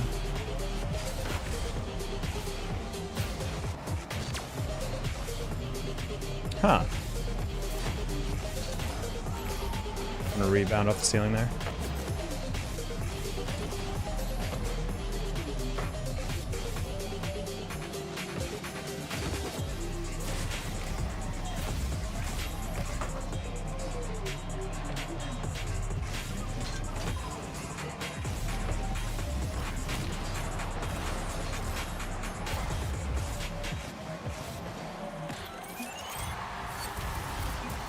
Hi, True Bench. Omega Cringe 2 in a row. This one, I honestly don't even want to go for the kickoff. I'm going to stop directly short of it just to see what's going to happen if I'm on kickoff. Or I'm going to not cheat up like at all on this. Okay, they actually took kickoff. Okay, infield pass, you went to the goal. That's okay.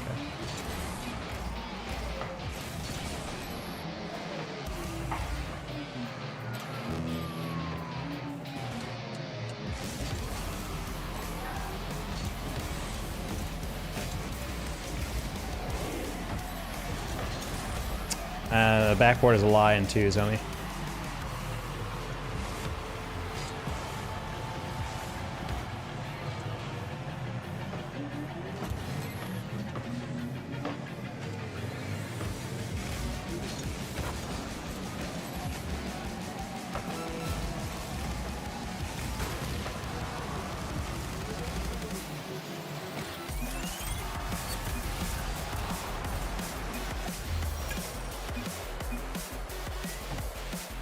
This rank, like 2s for me has always been a game mode that like I don't play a lot of, but like for the most part, it's like the only thing I need for my teammate is to be on the same wavelength. Like they don't need to be even like insane mechanically or something. It helps, but like legitimately, all I need them to do is like if I'm playing aggro, you play aggro. If you're not playing aggro, then don't play aggro, and then we're done. Wait, I was queuing 3s. Wait, casual 3s?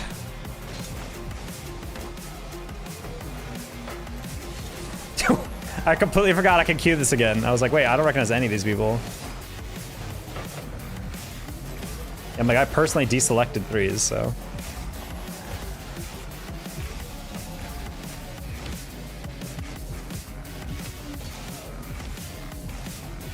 Keep wait, pinch. Just kidding, I lost. He's a close one. Yeah, as if I'm passing that. Get out of here.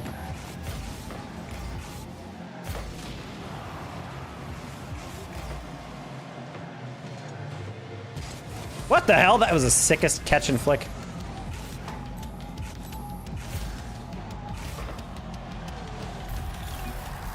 Oh, Jesus. The lime green, like, actually, like, my eye was like, my cones could not process that much color in that short amount of a time. All right, we're going to make sure he doesn't score again. The Mountain Dew goal explosion, yeah.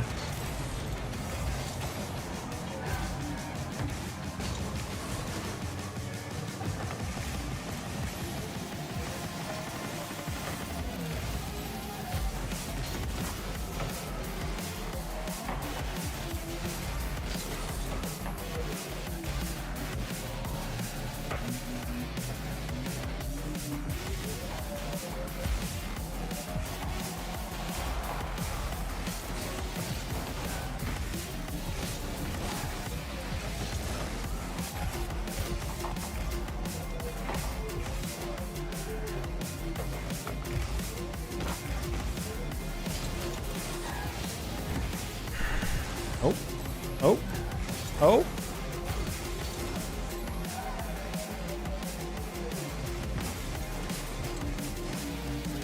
There's a lot going on here.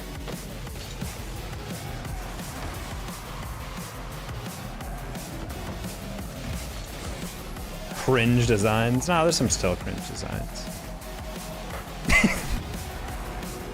That could have gone right into a GC2 game. I'm not even gonna lie, what just happened right now. The completely unnecessary in and out shot, going with 100% confidence, only to miss. And then a simple, my fault, into the chat.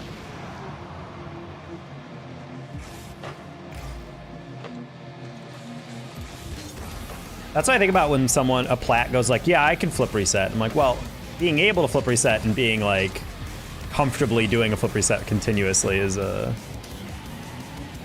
like a little too different of a thing. In a way, I knew that was going to be a goal the moment that first guy turned away, because I'm like, you're shadowing me so much that you're not even paying attention to the ball. I was just rolling with it. Don't jump at that. Bro, I can't believe it. I can't be losing casual games at this point in my career. Ah.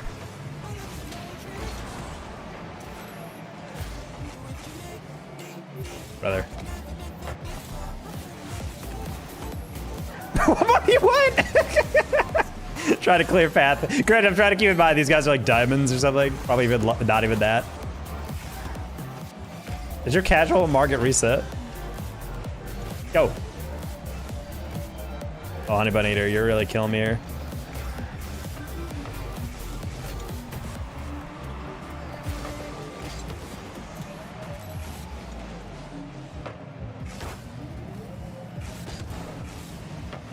Ah, I should have leaned away. I tried to cut that, but it's not wrapped around it.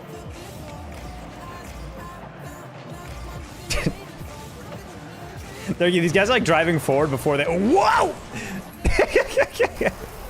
I did not think he'd pass it back to me. These are weird games. I did not expect Chip to free-flip that in, and then once I cut it, I was like, oh, wait. Okay, well, that was a weird own goal.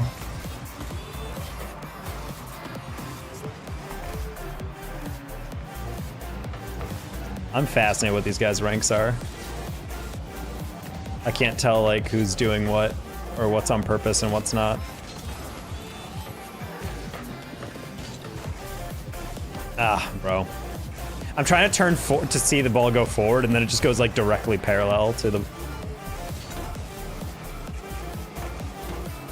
Oh.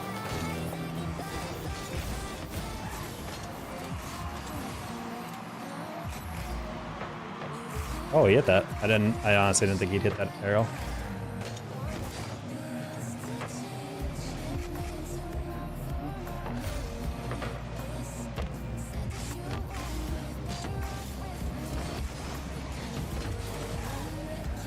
I thought that bounce was gonna be harder. Clinical!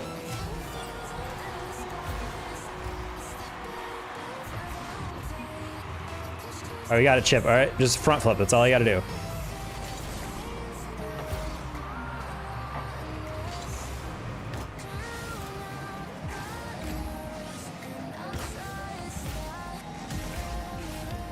You got it. There it is. Oh, what a save!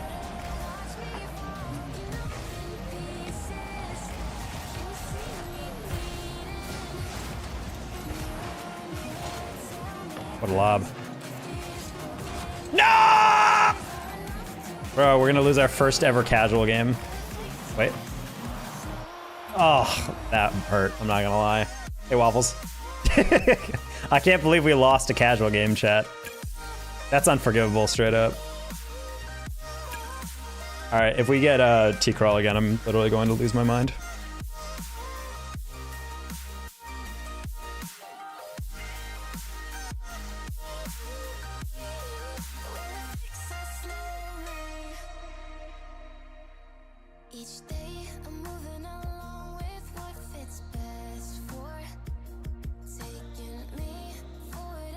Don't worry, I got T-Corral. Excellent. That's all I want to know.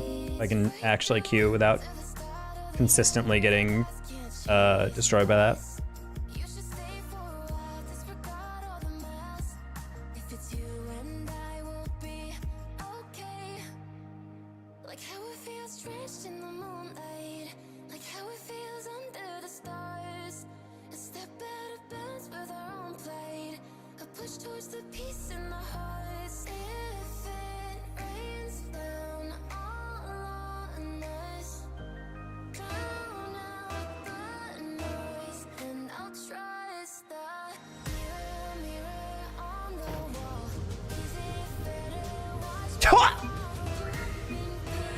This is a game, bro. How the hell is Bullseye down here? These are his first games.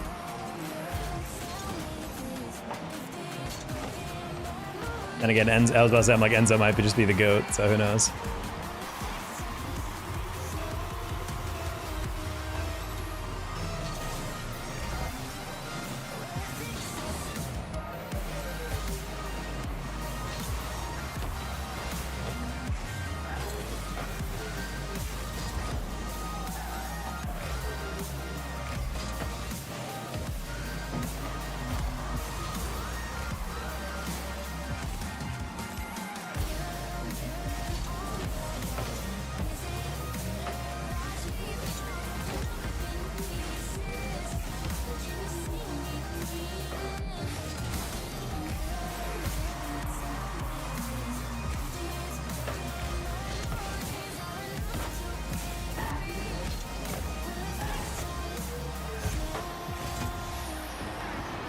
Nice.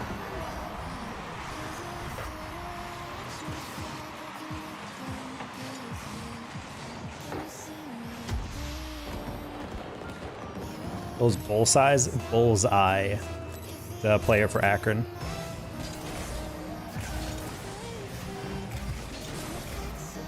He's a SL player. He's like a rank A player. He's very good. think he was one of the league leaders in assists, or assists per game last season. I'm not entirely sure if Redward has touched the ball. I feel like he's just gone for demos this whole game.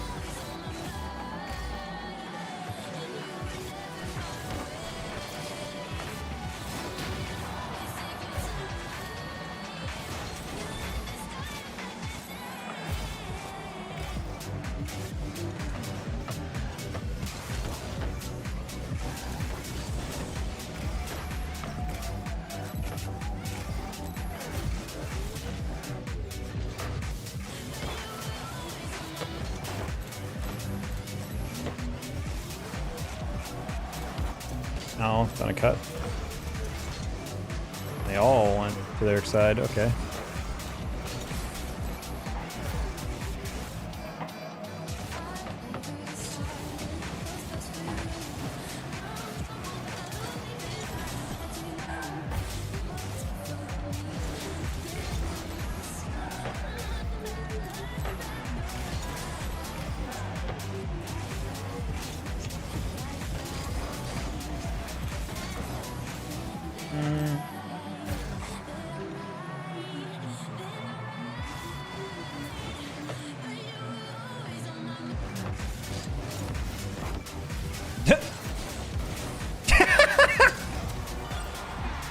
Banger montage.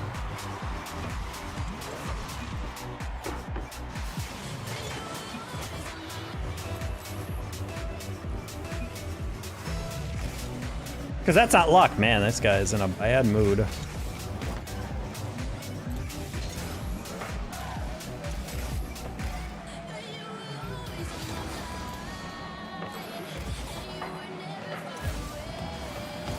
Nah.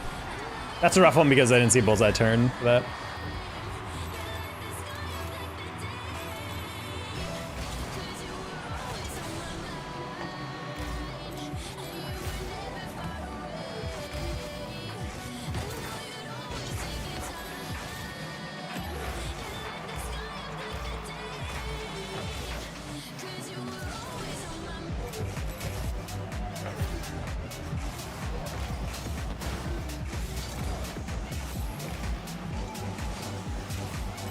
I'm not a huge fan of that doesn't get a touch from me.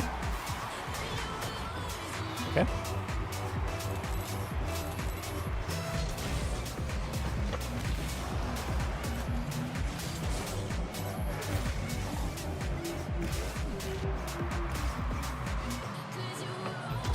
Just so easy for him.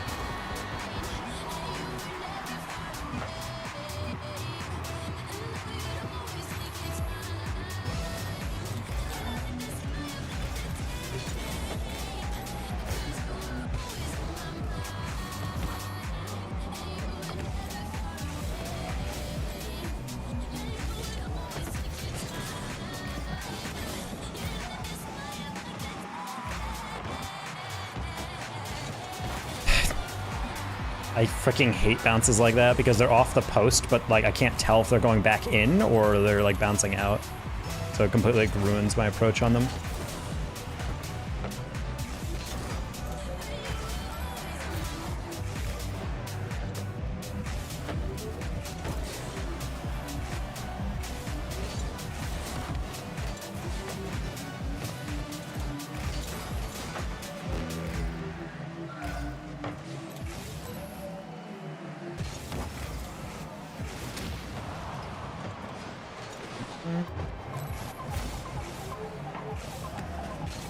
Whoa, my tire flew off the wall before I even jumped. That was weird.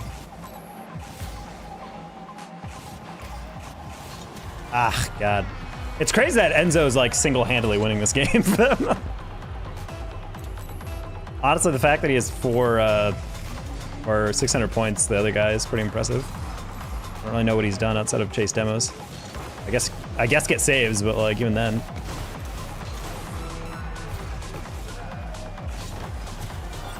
Nice. All right, let's actually clean this game up a little.